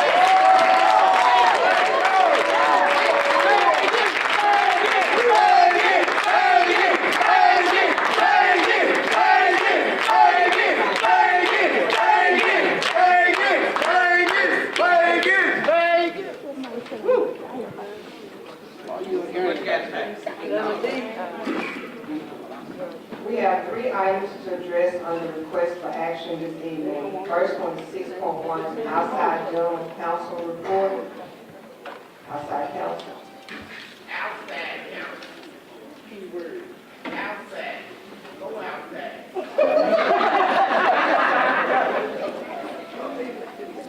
Good evening, Madam Chair, Board of Commissioners, and Superintendent. Pull your mic up. Look at someone to sit up there. Several weeks ago, my law firm was engaged to perform an essential function. And that function was to ascertain the facts. The facts. Because there was, in this community, a disbelief of the facts. And that is what we endeavored to do. With respect to the termination resolution, was it based on fact? People are entitled to their own opinions, but they're not entitled to their own set of facts. And so that's what we did. Earlier today, I provided... Point of order. I thought we were doing facts and not editorializing by the board attorney. So I just want to say that for the record.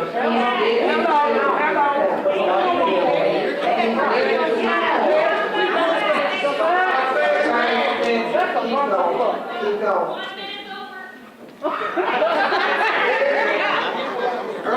Earlier today, I presented to the Board of Commissioners. Y'all acting like she on The trial. facts. Here are the facts. How much they paid you? And the question The funds from the taxpayer. that is most Please important be respectful and allow him the opportunity to speak. I ain't got to. is what do the facts reveal? What do the facts reveal? With respect to the 3 items set forth in the resolution, the facts irrefutably reveal that they are all true. They are all true. It is a fact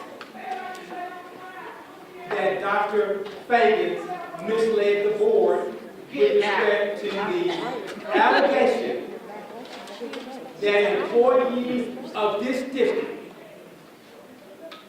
misused overtime to the tune of $1 million. That is not true. And there are no facts.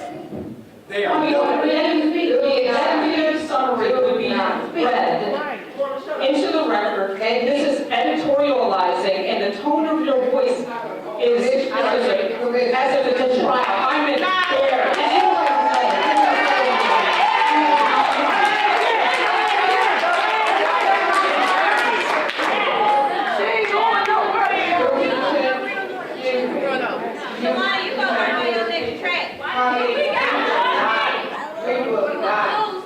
We will not get out of order.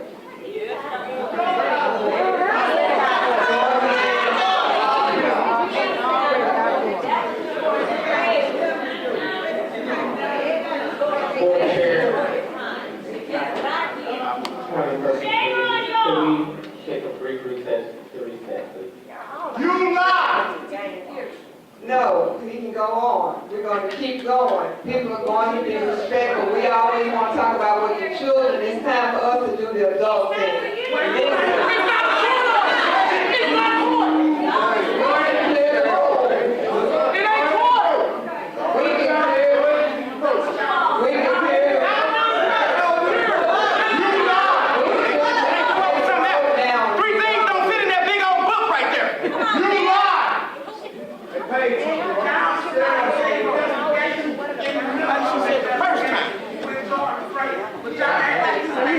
We know railroad when we see it.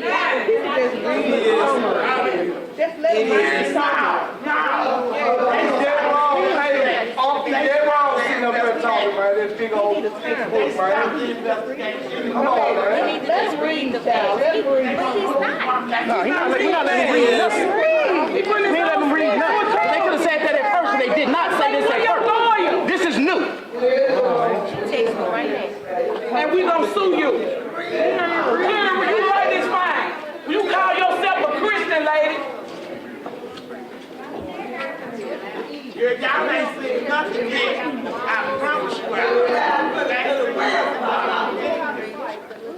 Y'all put me out, put me out. Madam Chair, it is also a fact that in the responses that Dr. Feagin provided to this board on January 6th and January 14th, that they were untruthful with respect to the allegations she made that impugn the character and the integrity of employees of this district. It is also a fact. How much they pay you? It is also a fact that Dr. Feagin accepted the $45,000 donation. I'm on the chair. You lying. It is a fact. It ain't. And that particular fact Still don't write is termination. established by her own email It ain't termination. dated July 21, It ain't termination. 2024. So write her up. It is further a fact that when Dr. Feagin was asked Right up. Them ground for right this up. question by this board, that she was untruthful. That is a fact. It is also a fact It ain't. Your that pockets when are fat. Dr. Feagin responded to this allegation in her letter of January 6th and January 14th, that she was again untruthful. Those are facts. Read the whole It is a fact I said I'm going. that Dr. Feagin failed to encumber and obligate a federal grant for over $300,000. That is a fact. This is not the plan. She said the board member saying It is this is not the also plan. a fact This is not a damn courtroom.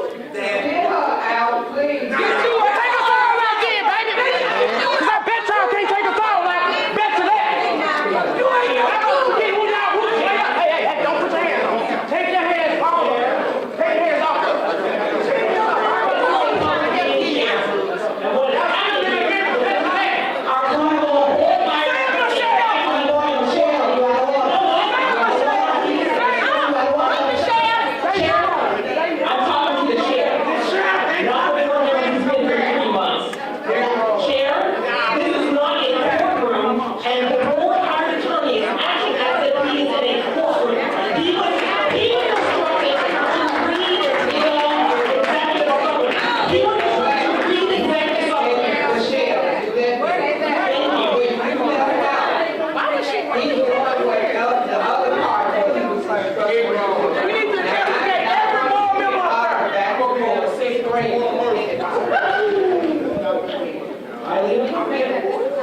This whole process, a lot of this is highly inappropriate. A lot of things have been highly inappropriate. And it's not a courtroom.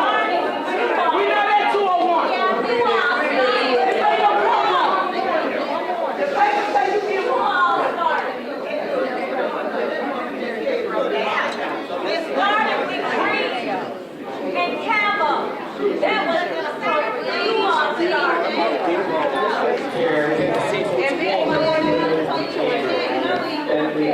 they started. We don't want to hear no fool. We done heard them for too long. I ain't even know what, because I pay taxes. Oh, yeah, like that. Boy, man, we need that 201, man. I pay taxes. We need that 201, man. Hey, man, you ain't the judge at 201, man. You a part of the problem anyway. You gotta be at the 6 what you want. Should check the system. Hold on,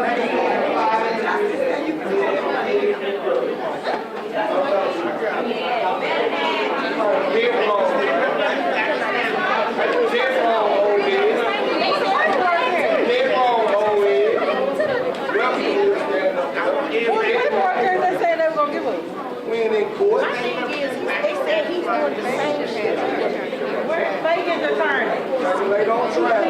Where is Fagan's attorney? Where is Mr. Crone? Where your attorney, Dr. Fagan? Keep your hand up. Keep your hand up, Fagan. Fagan! Say some Fagan! Fagan! Fagan! Fagan! Fagan! Fagan! Fagan! Fagan!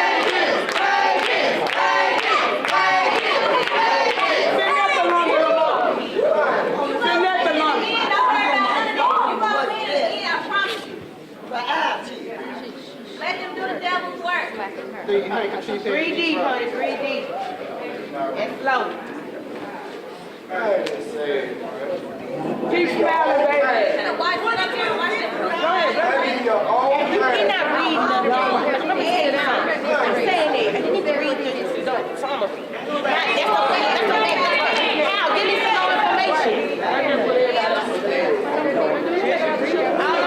just want to know how you got to the back. Instead of real thing. That's not what goddamn knowledge. The one in Michelle Hall.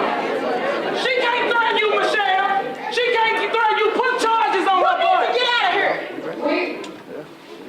She too disrespectful. Don't let her bully you. Something wrong with that lady. I can't believe she voted in. So she can't bully that lady. I promise you, your career's gonna be longer, baby. Shame what y'all doing. Hey guys, can I get some attention for just a second? Hey, let's listen to him for just a second because we all here for a reason. Let's not give them a reason to kick us out. Yeah.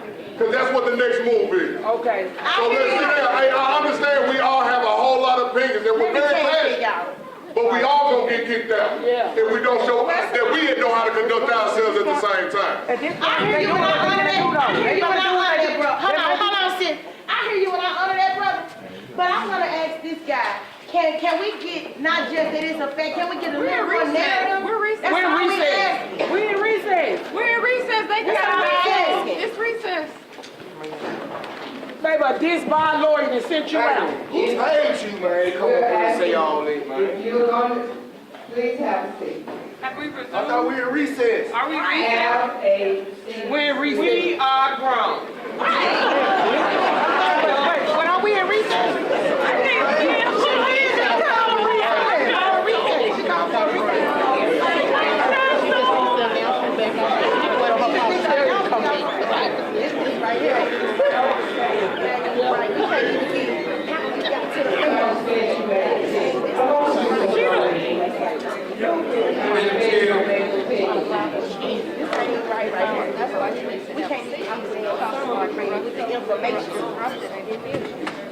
Based on our review of the facts.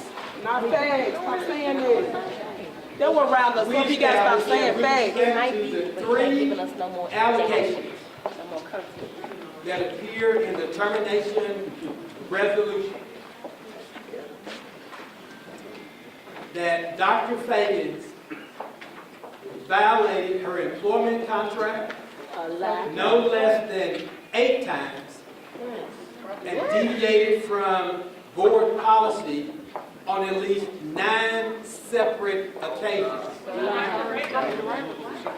How many write-ups? We also How many write-ups concluded How many write-ups? that with respect to Dr. Feagins' candor and truthfulness, it was absent. Dr. Feagins, in responding to the allegations in the termination resolution, exhibited a pattern of untruthful statements. Those are our findings. And those findings appear in this report. We don't want that. We provided to the board. What is the context that got to the gap? And I just want to. I'm available for questions. Might take your seat. Don't got one here.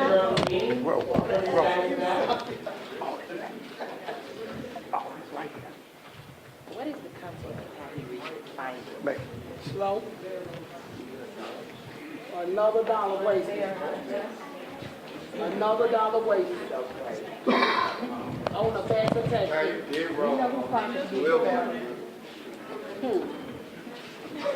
So I don't have them. And this, but it's now that you have ended his report, I recall my extension of You lied.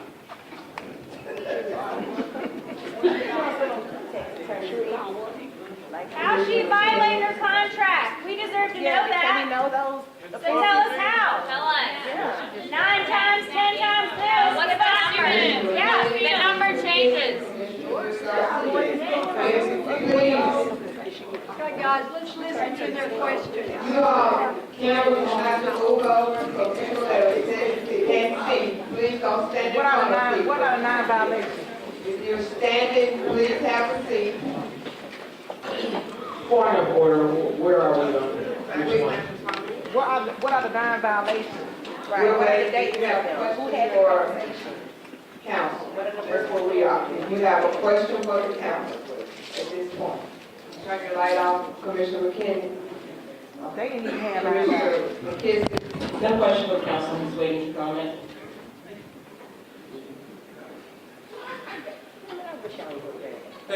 Thank you. Now, there's a board member that has a comment or a question. Well, a comment, no question. Can I speak down here?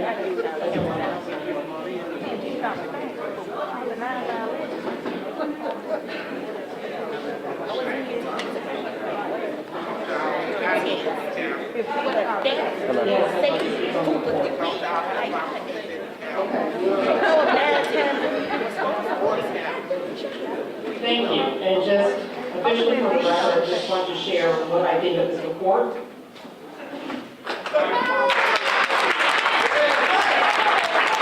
This report was handed to the board, at least to some members of the board, just barely an hour before our meetings began. A report that's as thick as a phone book for those who remember.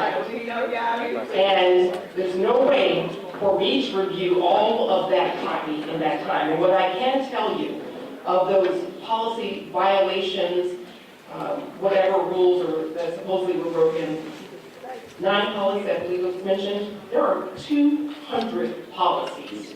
So 9 out of 200 is what we're talking about here.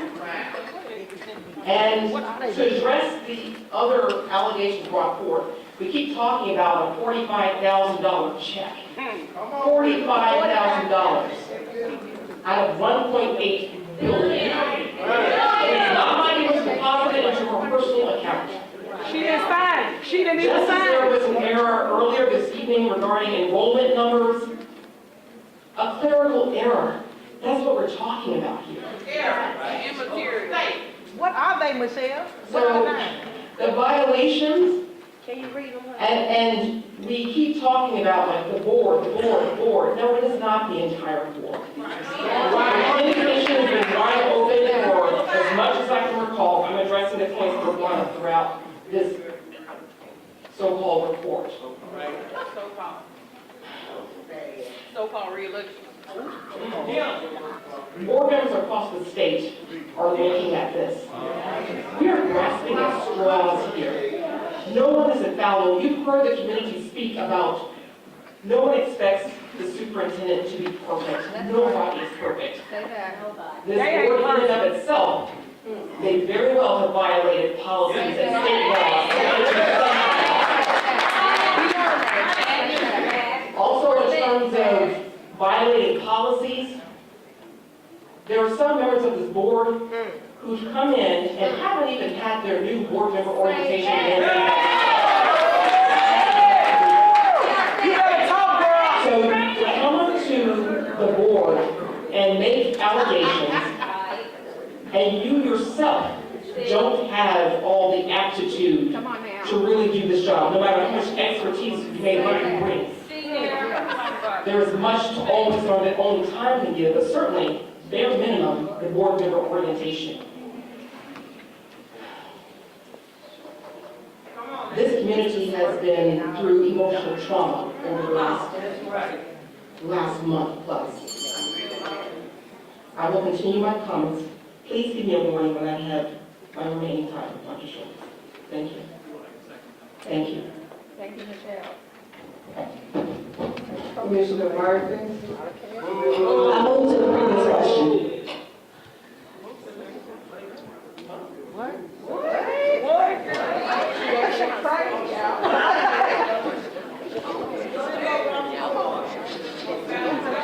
Commissioner McKinney. I would like to suggest that the board, I'd like to make a motion to make this a transparent report and to post it so that the community can see the full. I say yes, good job. I'd like to move that we Good call. post this full We're report. going to see it. Second. All in favor? Oh, roll call vote, I'm sorry. Commissioner McKinney? Aye, so you can see this is a sham.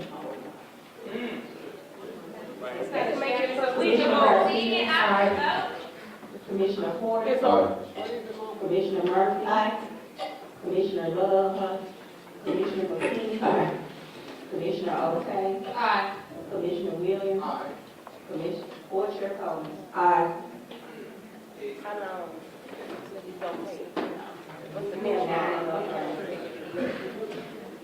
Thank you, that motion passes. This will become a public document. Give us a couple of days to get all of this scanned in. No, you voting tonight. No, you voting tonight. Oh, it should have been put up there. We're not gonna let the lady go to the motion.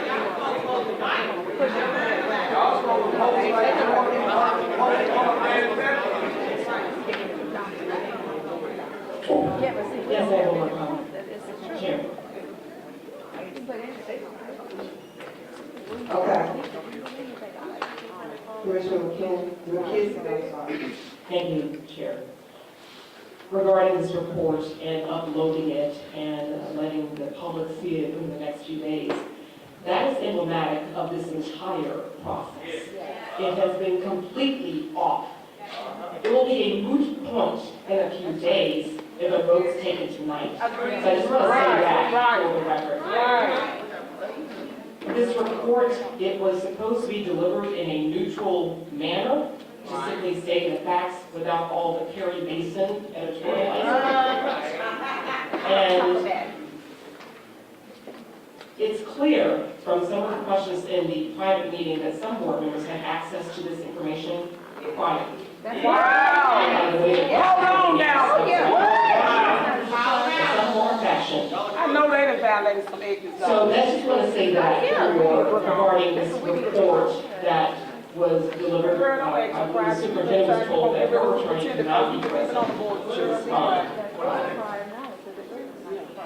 So, thank you to the public for coming out to hear about the report. You can go online in a few days and read it. But we're going to move forward with this meeting tonight. Thank you. Commissioner Williams, I see. Thank you for board what this is articulated what I meant by my sign. What we expected was reading the executive summary, and I've been, I think of as counsel in general, any counsel, to be fairly presenting fact. There was a clear point of view. I feel embarrassed. I feel embarrassed to sit up here. Board members, this is not a trial. The substitute amendment I plan to introduce on the next item on the agenda is really, do you still want to work with Dr. Feagins? And the question is, if you're incapable of making progress with adults, why should we trust you to make decisions?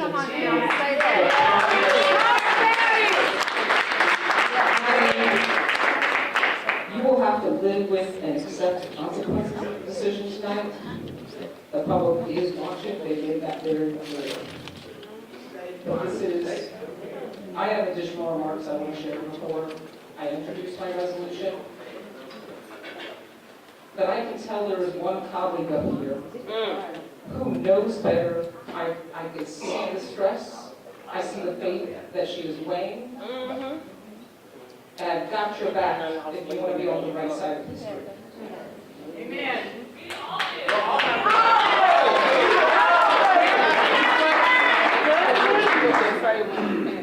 Still redeem yourself.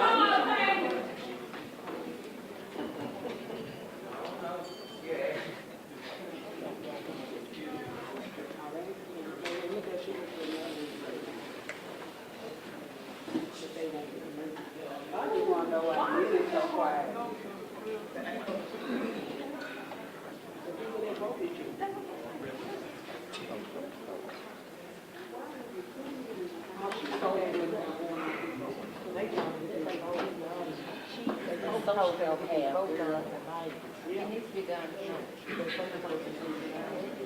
Okay. 6.2, resolution terminating employment contract.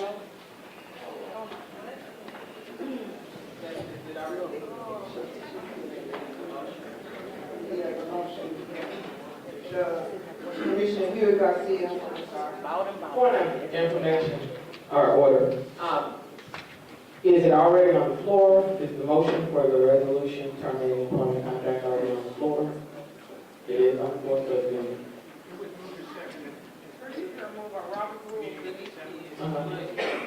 Okay, call for the question.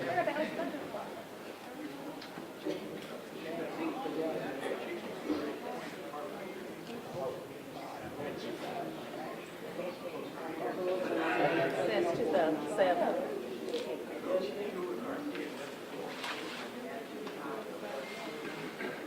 Commissioner Hugh Garcia. For just I'd like to make a comment, and I will give it. Okay. Okay. I move to amend by substitution with the following language, which you all have copies in front of you, titled Substitute Amendment to Resolution Terminating Employment Contract. But before that, I want to address the public directly. Thank you for showing up and taking a stand.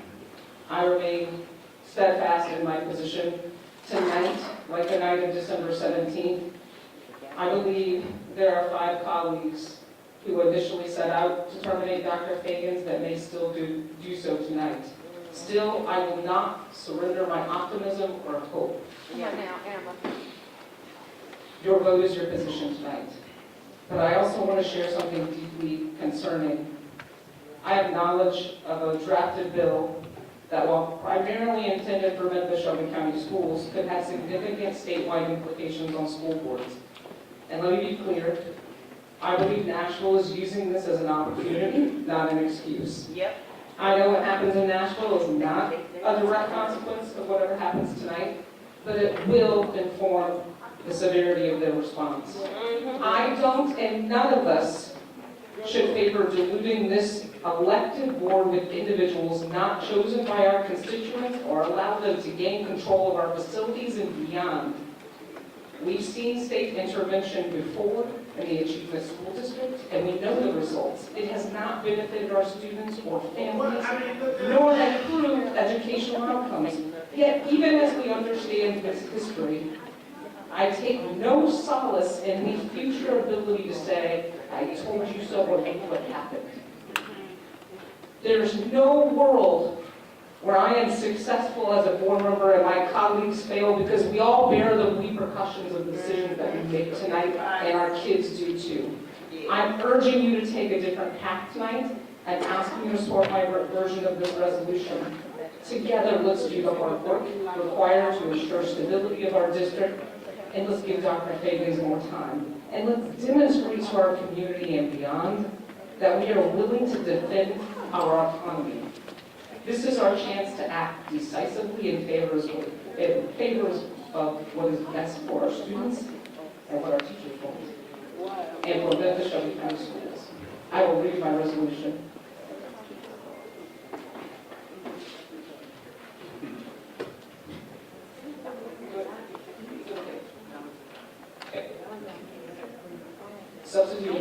resolution terminating employment contract. Whereas the board considered the resolution terminating employment contract at the special call meeting on December 17, 2024, this resolution serves as a blanket substitute amendment to be referred to as resolution to retain Superintendent Dr. Marie Feagins. And whereas Superintendent Dr. Marie Feagins has served Memphis-Shelby County Schools for the past 8 months, garnering and maintaining overwhelming community support since the 18-month search process, and during a time of continued challenges and transformation for the 110,000 plus students seeking an education for success in learning, leadership, and life. And whereas Dr. Feagins has made difficult decisions set in motion before her arrival in April 2024 to restructure the district's administrative offices, reallocating resources to prioritize students in classrooms while ensuring fiscal responsibility, efficiency, and continued use and strengthening of data on MSCS's 3 priorities: strengthening literacy, recruiting and retaining the best talent, and creating rigorous, equitable academic choices to ensure students are prepared for the global workforce.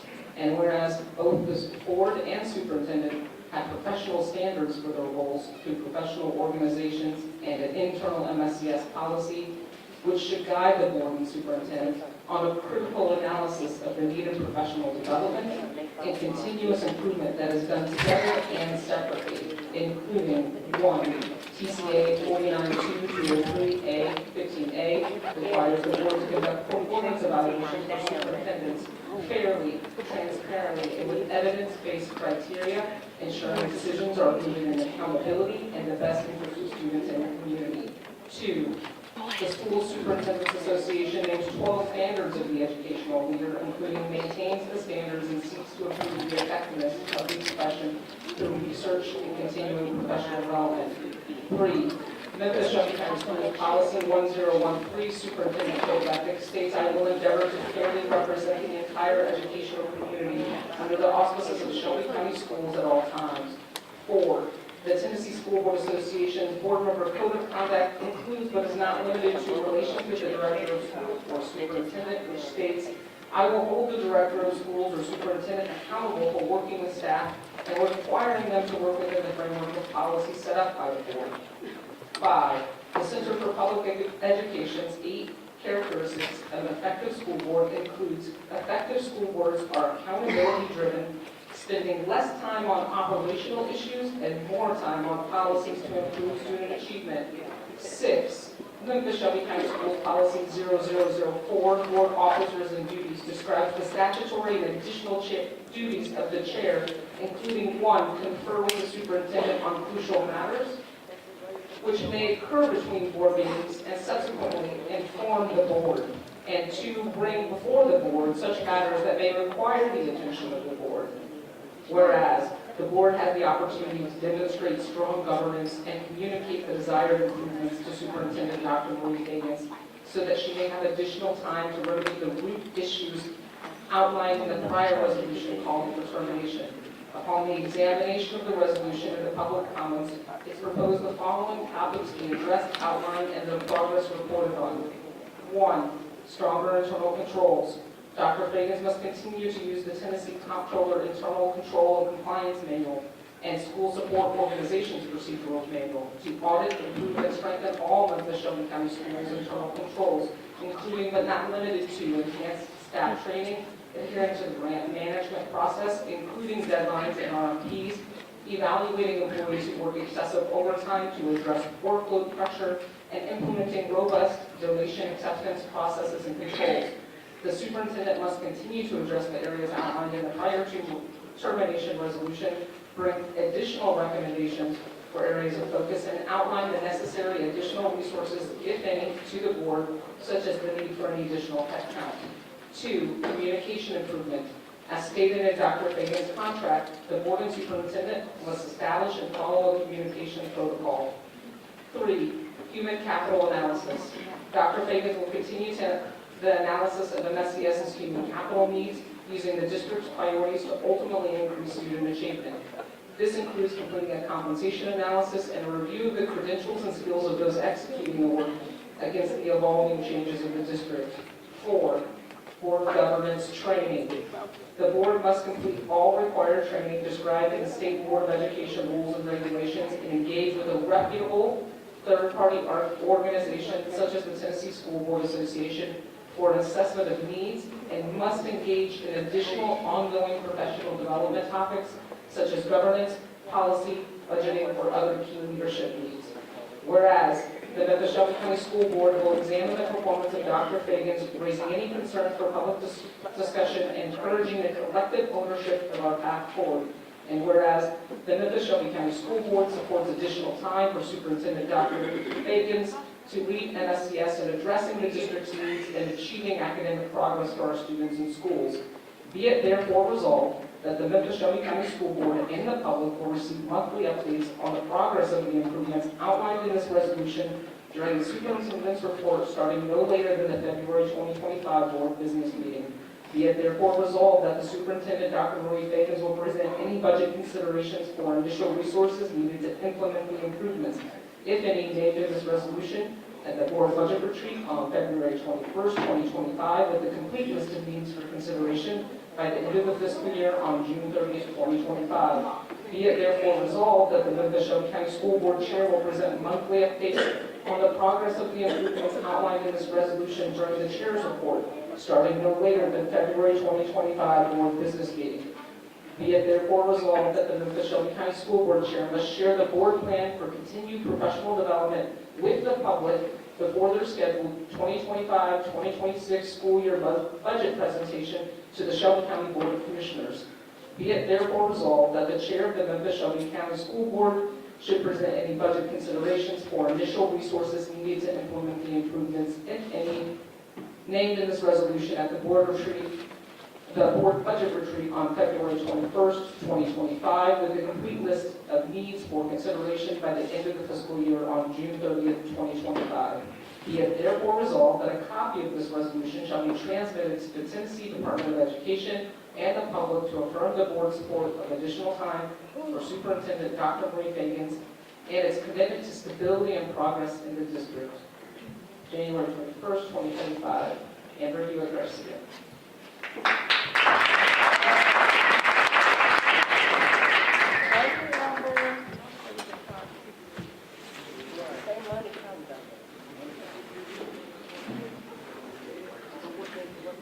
May I have a second for the motion to amend? I'd like to second that, please.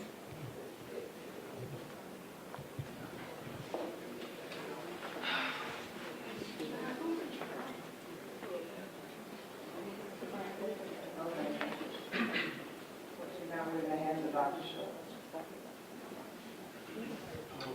Handling a resolution and a substitute to a resolution is a little complicated. So, without objection, I'm going to try and lead you through this thing.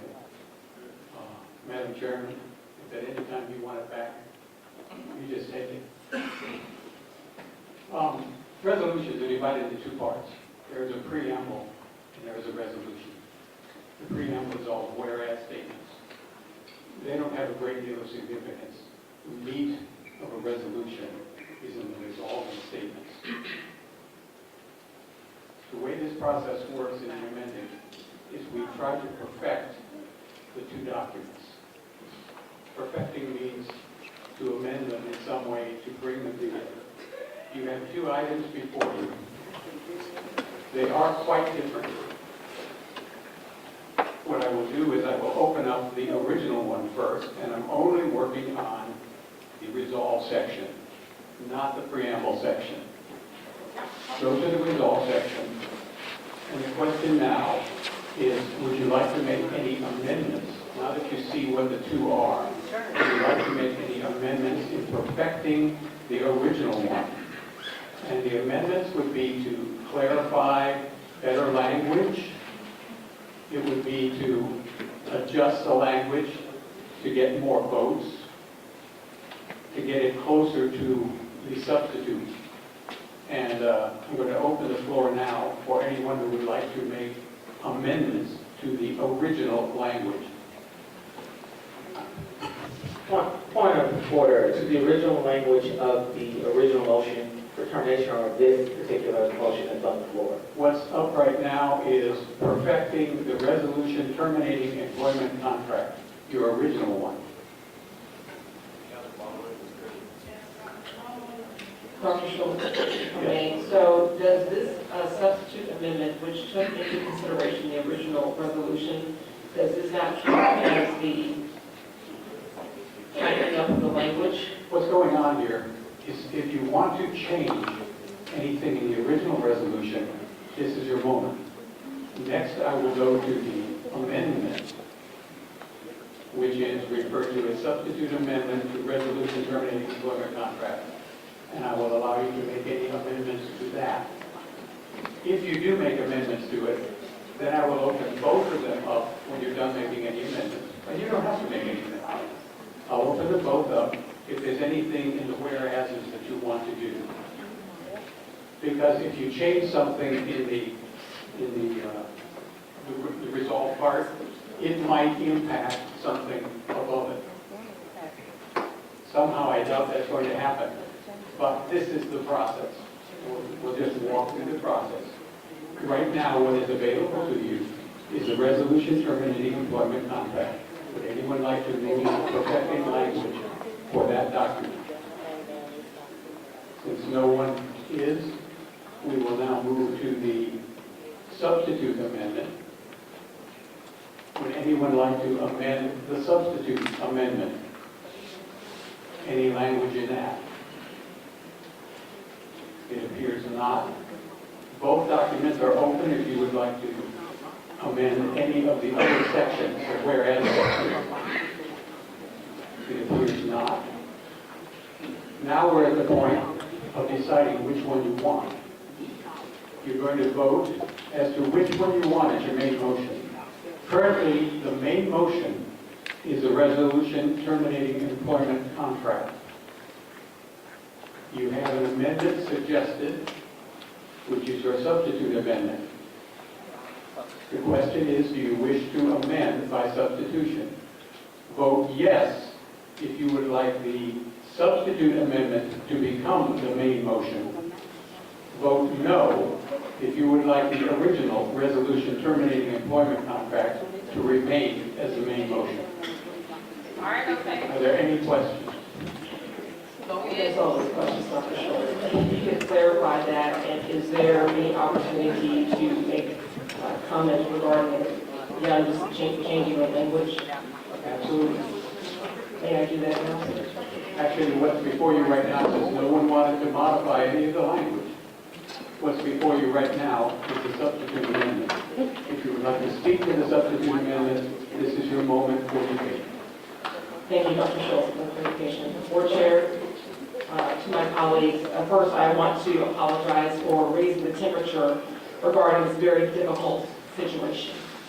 And I'm again going to go back to the center of where I know that we all care for children.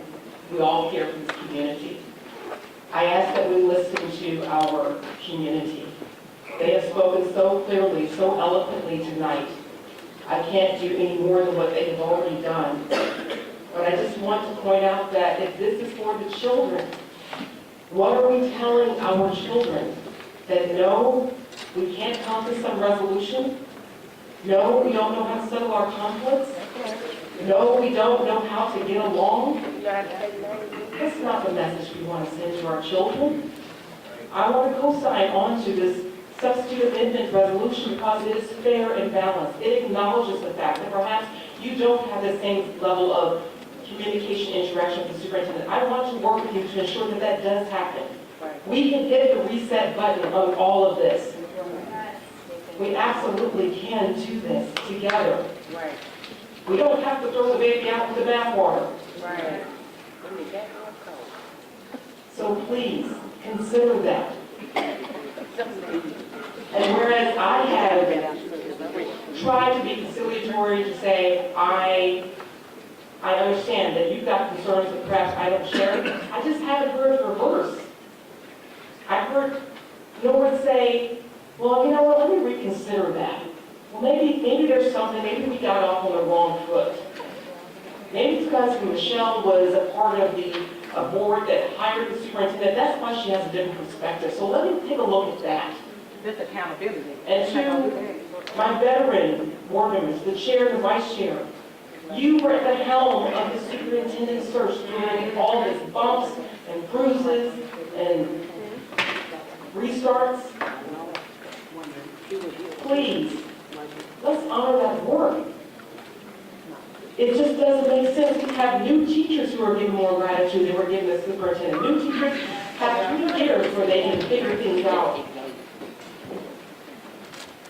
It's not too much to say, let's listen to our community. They are begging us. They don't care. They don't care. We don't always get everything right. Clearly, yes, there's something that needs to be improved. But we can do this together. Yeah. I wrote an open letter to you where I said, quoting Dr. King, to have a tough mind and a tender heart, it takes both of those to lead. Yes, we've had some tough issues here.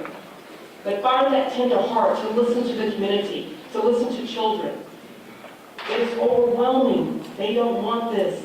They want us to work together to move beyond this. Everybody is great. Everybody look great.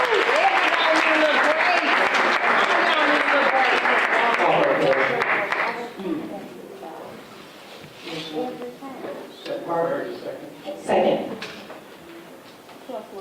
This is moving the previous question. We could close debate, stop amendment process, and vote immediately on which document you want. Again, if you vote yes, you are voting to substitute. Oh, excuse me, we haven't done this yet. This takes a 2/3 vote of those present and voting in order to stop debate. Roll call votes to stop the debate. Vote yes to stop debate, and vote immediately on the substitution. Vote no if you don't wish to do that, but it will take 2/3 of the affirmative to stop debate and vote immediately.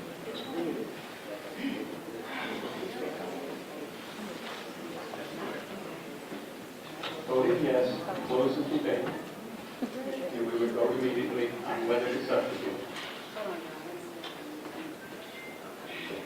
Okay. Roll call vote. Commissioner McKenzie? Yes. Commissioner Garcia? Yes. Commissioner Porter? Yes. Commissioner Murphy? Yes. Commissioner Love? Yes. Commissioner McKinney? Yes. Commissioner O'Tay? Yes. Commissioner Williams? Board Chair Collins? You have 9 in the affirmative. That motion passed. The question is now on the motion to substitute. Vote yes if you want the substitute amendment to become the main motion. Vote no if you would like the resolution terminating employment to remain as the main motion. Grace and mercy. Okay. Oh, yeah. Vote yes. This is the question before you is on the amendment. The motion is to amend by substitution. Vote yes if you would like the substitute amendment to become the main motion. Vote no if you would like to retain resolution terminating employment contract to remain as the main motion. Everybody okay? This will take 5 votes to be, yes, 5 votes to be adopted. I would remind the members how to vote on this kind of thing. You have 4 things that you can say. You can say yes, or something like that, yay, or whatever. You can say no or nay. You can pass. If you're not ready to vote, if you would like to have the secretary come around again and ask you again. You can also vote present, which means that you are not voting at this time, but you would like to be marked as present during the vote. Roll call vote. Commissioner McKenzie? Yes. Commissioner Garcia, Yes. Commissioner Porter, Yes. Commissioner Murphy, No. Commissioner Love, No. Commissioner McKinney, No. Commissioner O'Shea, Pass. Commissioner Williams,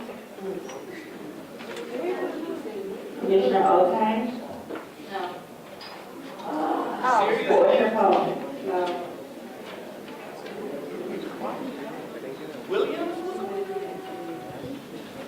You have 3 in affirmative and you have 6 nays. The motion is lost. What is before you now is a resolution terminating the employment contract.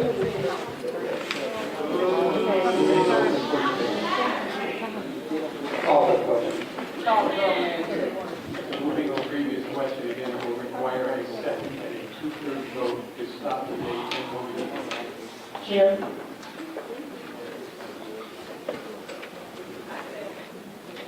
I said, This is not debatable. Go ahead, roll call.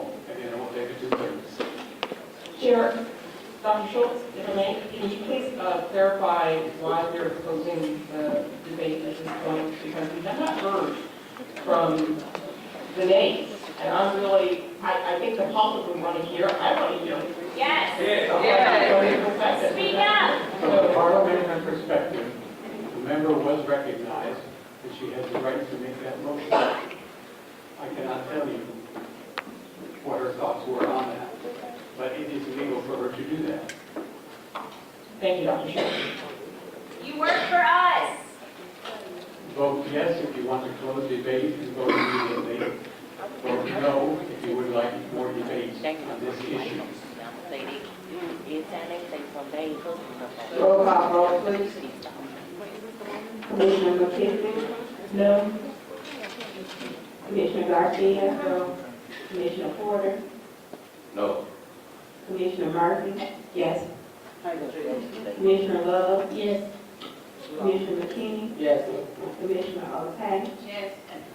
Commissioner Williams, Porter Coleman. Yes. We have 6 in affirmative and 3 negative. The motion There being 3 in the negative and 6 in the affirmative, it does reach the 2/3 threshold. Debate is closed. You will be voting immediately on the resolution terminating the employment contract.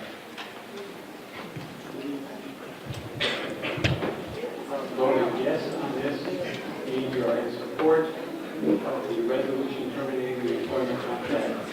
Voting no, you are opposed to it. It will take 5 affirmative votes to adopt. All in favor? This is resolution, Chairperson. I would like to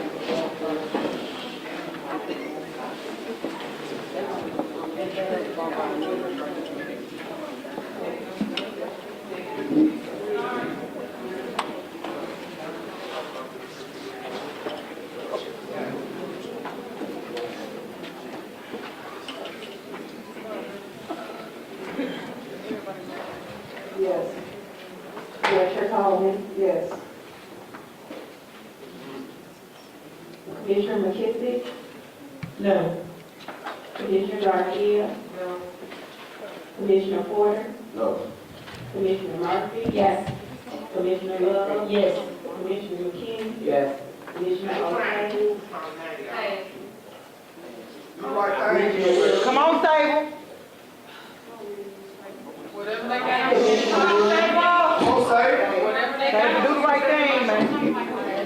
Whatever they got to do. Do the right thing. Commissioner O'Shea? Come on, Sable. Don't be like that. Don't be like that. Look in your heart, Sable. Heart space. Stay in your heart space, Sable. Don't look around. I offer you to do that.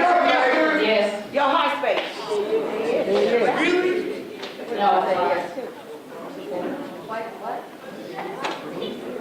You don't go in your heart space. You don't, baby.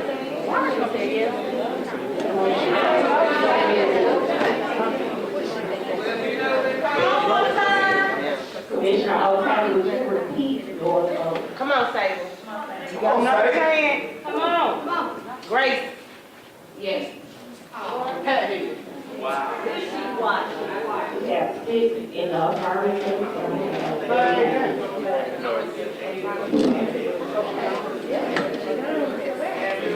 Y'all get ready to get some new board members. Get a new board member. Y'all gotta wait till you make a point.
Natalie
this to play all the way out. Okay. And I want you to be here to see it play all the way out. I know they finna pour rice, Michelle. Bear with us.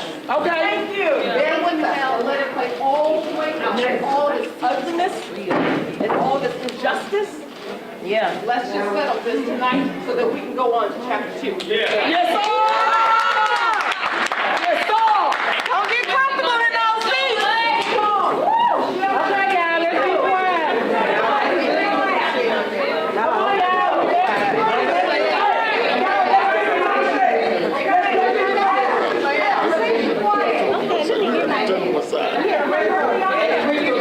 I want to make a special announcement. Apparently, we need to sing.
This is unacceptable. There should be other names and other projects that take part in this. I know Dr. Harrison, he was my superintendent. I remember.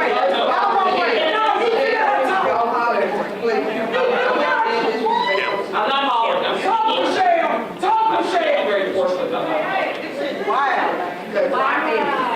But also, like you said, procedures, compensation should be done properly. Protocol. You cannot announce that Dr. Harrison is going to be the one to shepherd this process. I'd love to be part of it. Yes, you did. We're on to the name, we will discuss that. We're now on to the name of interim superintendent. May I have nominations, if anybody has a nomination?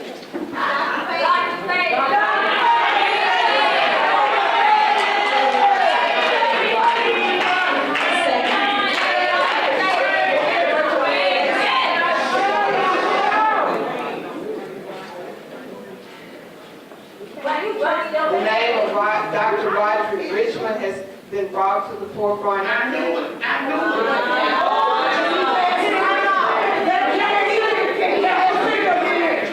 Board Member Hugh Garcia. I'd like to nominate Dr. Angela Whitelaw. I'd like to second that nomination of Dr. Angela Whitelaw as our interim superintendent. And I'd like to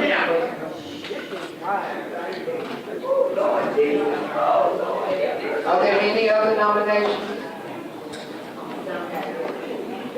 Commissioner McKinney? Yeah, as a point of order, I'm not sure if it's highly unusual, but I'm not sure that we have that as a process in the policy. To hear from either. This is a board decision. make sure they accept it.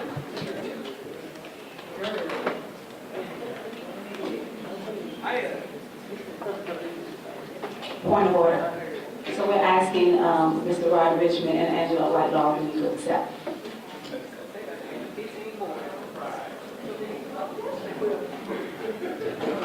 I know you do. Dr. Feagins, they cut you, baby. They beat you. They the hell out of them. Sue them for me.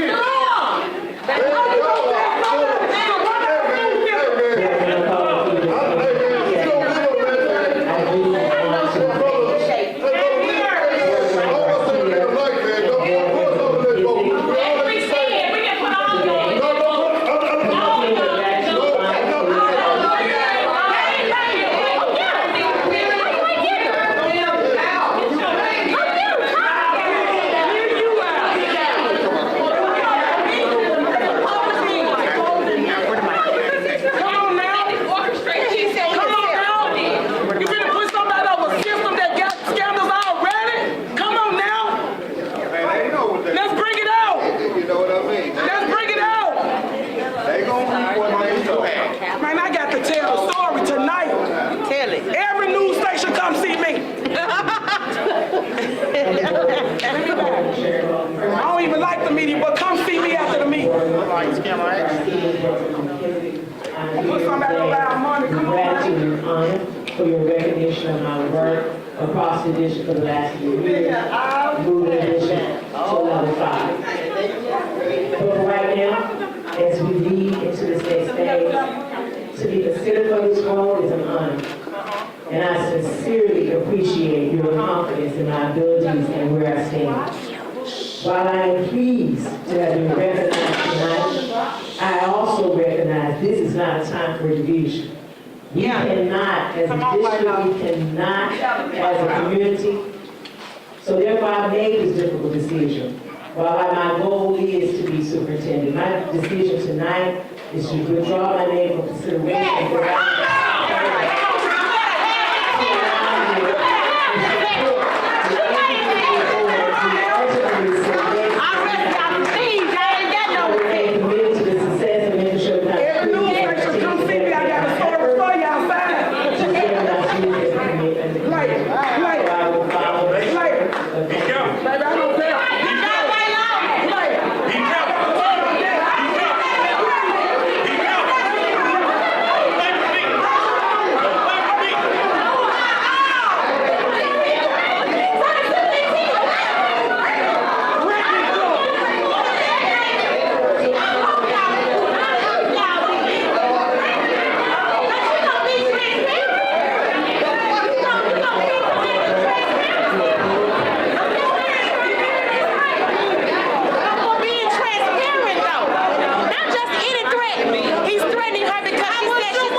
Thank you, that motion passes.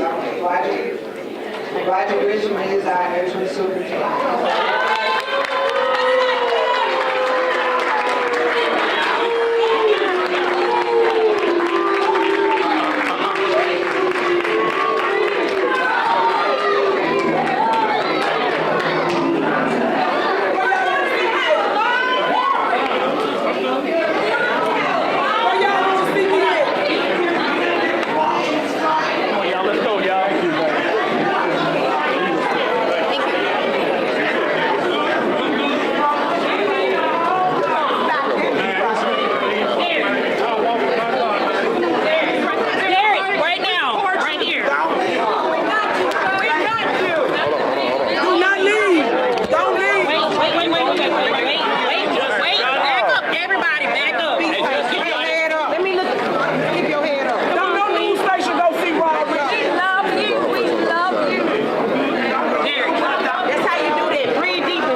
What's the next step? Superintendent. Go to the other side. You ain't gonna get no shot right here. Hold on. Come on out the way, Mama. Here's my photo. That's fine. You can go over there behind you. Okay, come on there. Can you, Mr. Scott, can he go in front of you briefly? Come on there. Hey, buddy. Come on, sunshine. Okay, and you can dip right here. Let me dip right here. Doc, can you just back up so I can give you a little space so you can breathe? I got you. Hey, whoa. Hey, let her back up, let her breathe a little bit. Who is Give her just a little space. I understand. All right. Dr. Feagins, Superintendent. quick question. if this be the last message that you have to your students, what would you say? This is not the last message, but I do want everyone to stay encouraged, stay optimistic, keep using your voices, keep showing up. This is not the end, but stay focused on the main thing, and that has been the main thing, which is your future. What is most important for you, the type of educational experience that you have. We've done some great work, and I believe that great work will continue. Superintendent, they stated that the board did not allow you to have your attorney here today. Is there a reason why? I think I'll defer that question. I think I've been very clear about next steps for me if this were to be the outcome, and I plan to pursue those fully. Superintendent, the attorney today was talking about facts.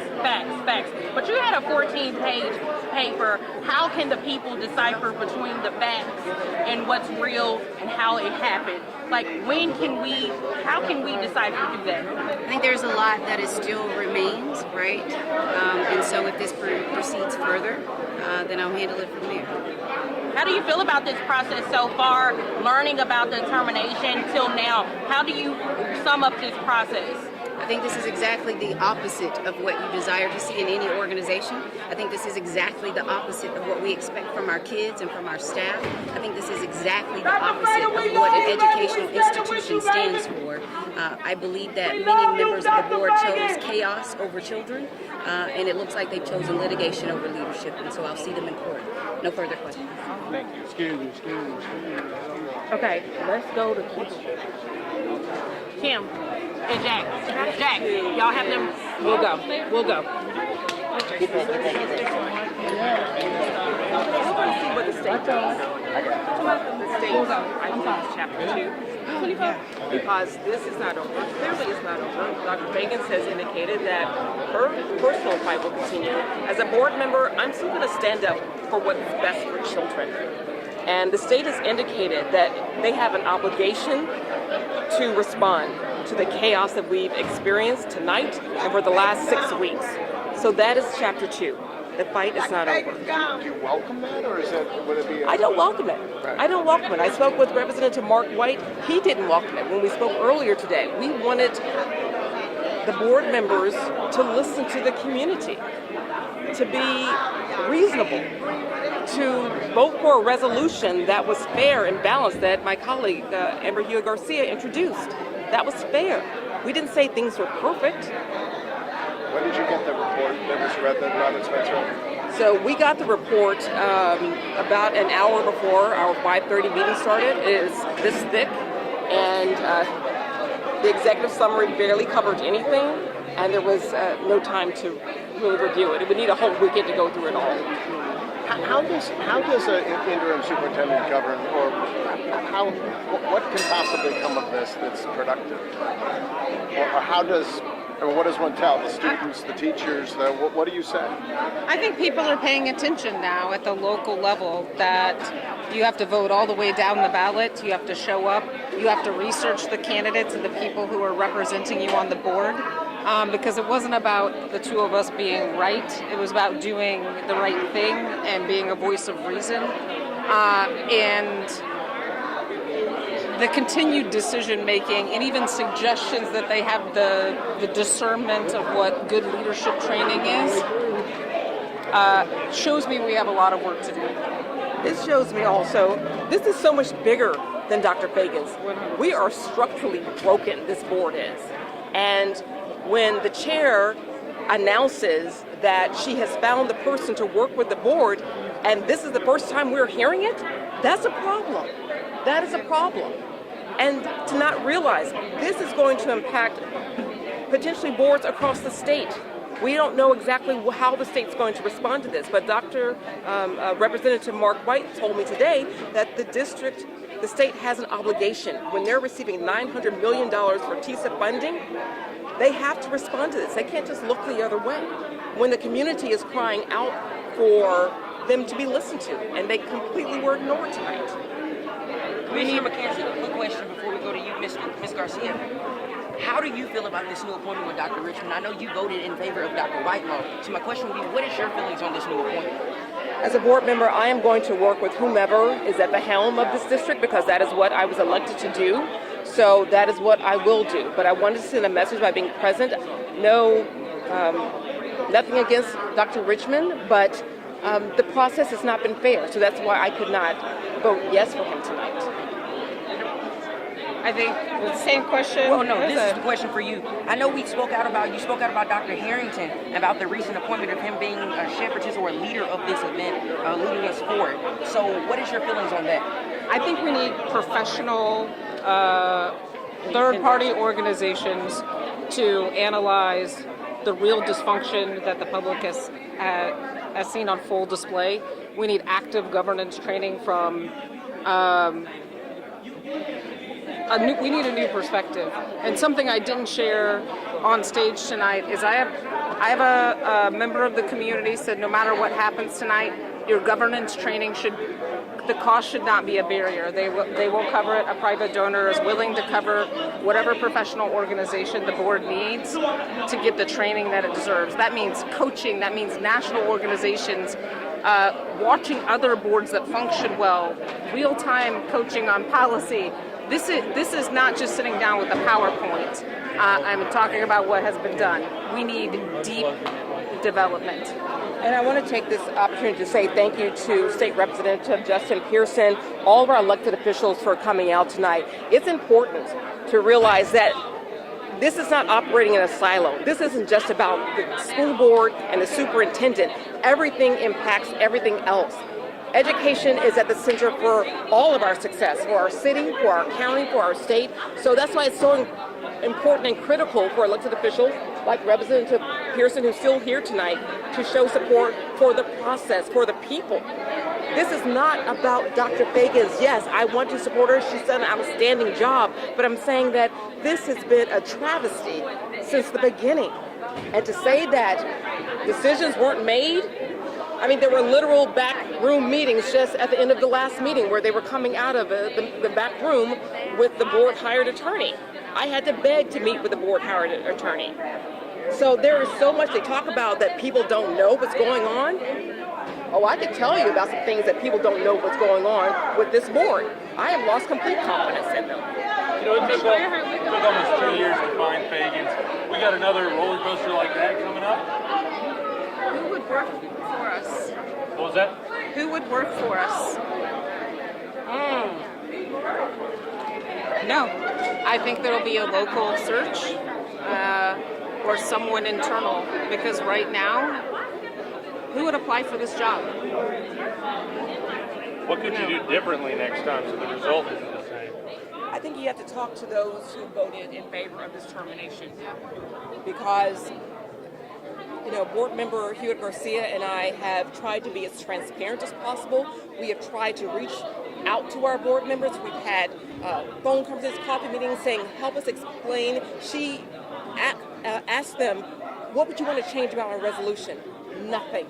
There was no... I did not get one piece of feedback. I didn't get a single piece of feedback. I called everyone, said, you don't have to tell, we're not talking about how you want to vote. Is there anything that I can do to bring the best version of this substitute amendment on Tuesday night? And I got zero feedback across the board. They had no thoughts. Was she fired with them? I'm sure the board members who voted to terminate her, that was the resolution, that she was being terminated with cause, so they believe that it's with cause. And so I won't speak more to that. That now is in a legal arena, and so Dr. Feagins will address that with her attorney. What can you tell us about Roderick Richmond? I don't know a lot about him personally. I know that he's worked for the district a long time. That's all that I do know. Was he always kind of teed up for this, or when was this decision made that he would be the interim? I believe this decision was made at the same time. We knew we had a quorum on December 17th. But the reason I put Dr. Angela Whitelaw's name out there is because she was a top 5 finalist in the last superintendent search. I still had my rubric. I knew how I rated her. I have confidence. And our teachers actually preferred, in our survey, it was communicated that that's who they wanted in that role. And that's why I wanted to nominate her. But I do commend her for trying to have a united vote in the end. And hopefully there is some sort of process. I think tonight will be one of the worst decisions Memphis-Shelby County School Board has ever made, and we will pay for it for a decade. I have to echo my colleague that I don't think they thought the state was serious when they said that they were going to step in. There is plenty of proof of it. It happened in Houston, Texas. It happened right in Nashville at Tennessee State University. And I was told today that it is their obligation to respond. The level of inflexibility, of not listening to the community, I am heartsick over this. Commissioner McKissick or Commissioner could you guys kind of speak to what you might expect to see out of the state in the coming weeks? I mean, obviously they're going to be in special session, but I think we already know House Bill 92 has been filed for recall efforts. Do you think? I believe there is an appetite to appoint one or more board members to school districts with priority schools. That's the language that I have heard. But what are the parameters, how long it lasts? I think they're determining all of that over the next few weeks, and I think the decision tonight is going to make it more severe. So I believe that they'll be appointing additional board members, not just to Memphis-Shelby. You'd expect those to be handpicked by the General Assembly, Governor? That I don't know. I don't have any insights into the process. It's all triangulation and rumor at this point, but. And I know that whatever's decided, it's not just Memphis-Shelby County Schools. I've heard from board members from Arlington Community Schools. They're all concerned across the state about what this is going to mean, how it will impact their school districts. So I just hate that my fellow board members were so short-sighted and did not think about all the aspects of what this vote could mean tonight. Or perhaps they did, they just don't care. Thank you so much. Yeah, thank you. 24. Oh, thank you. Appreciate that.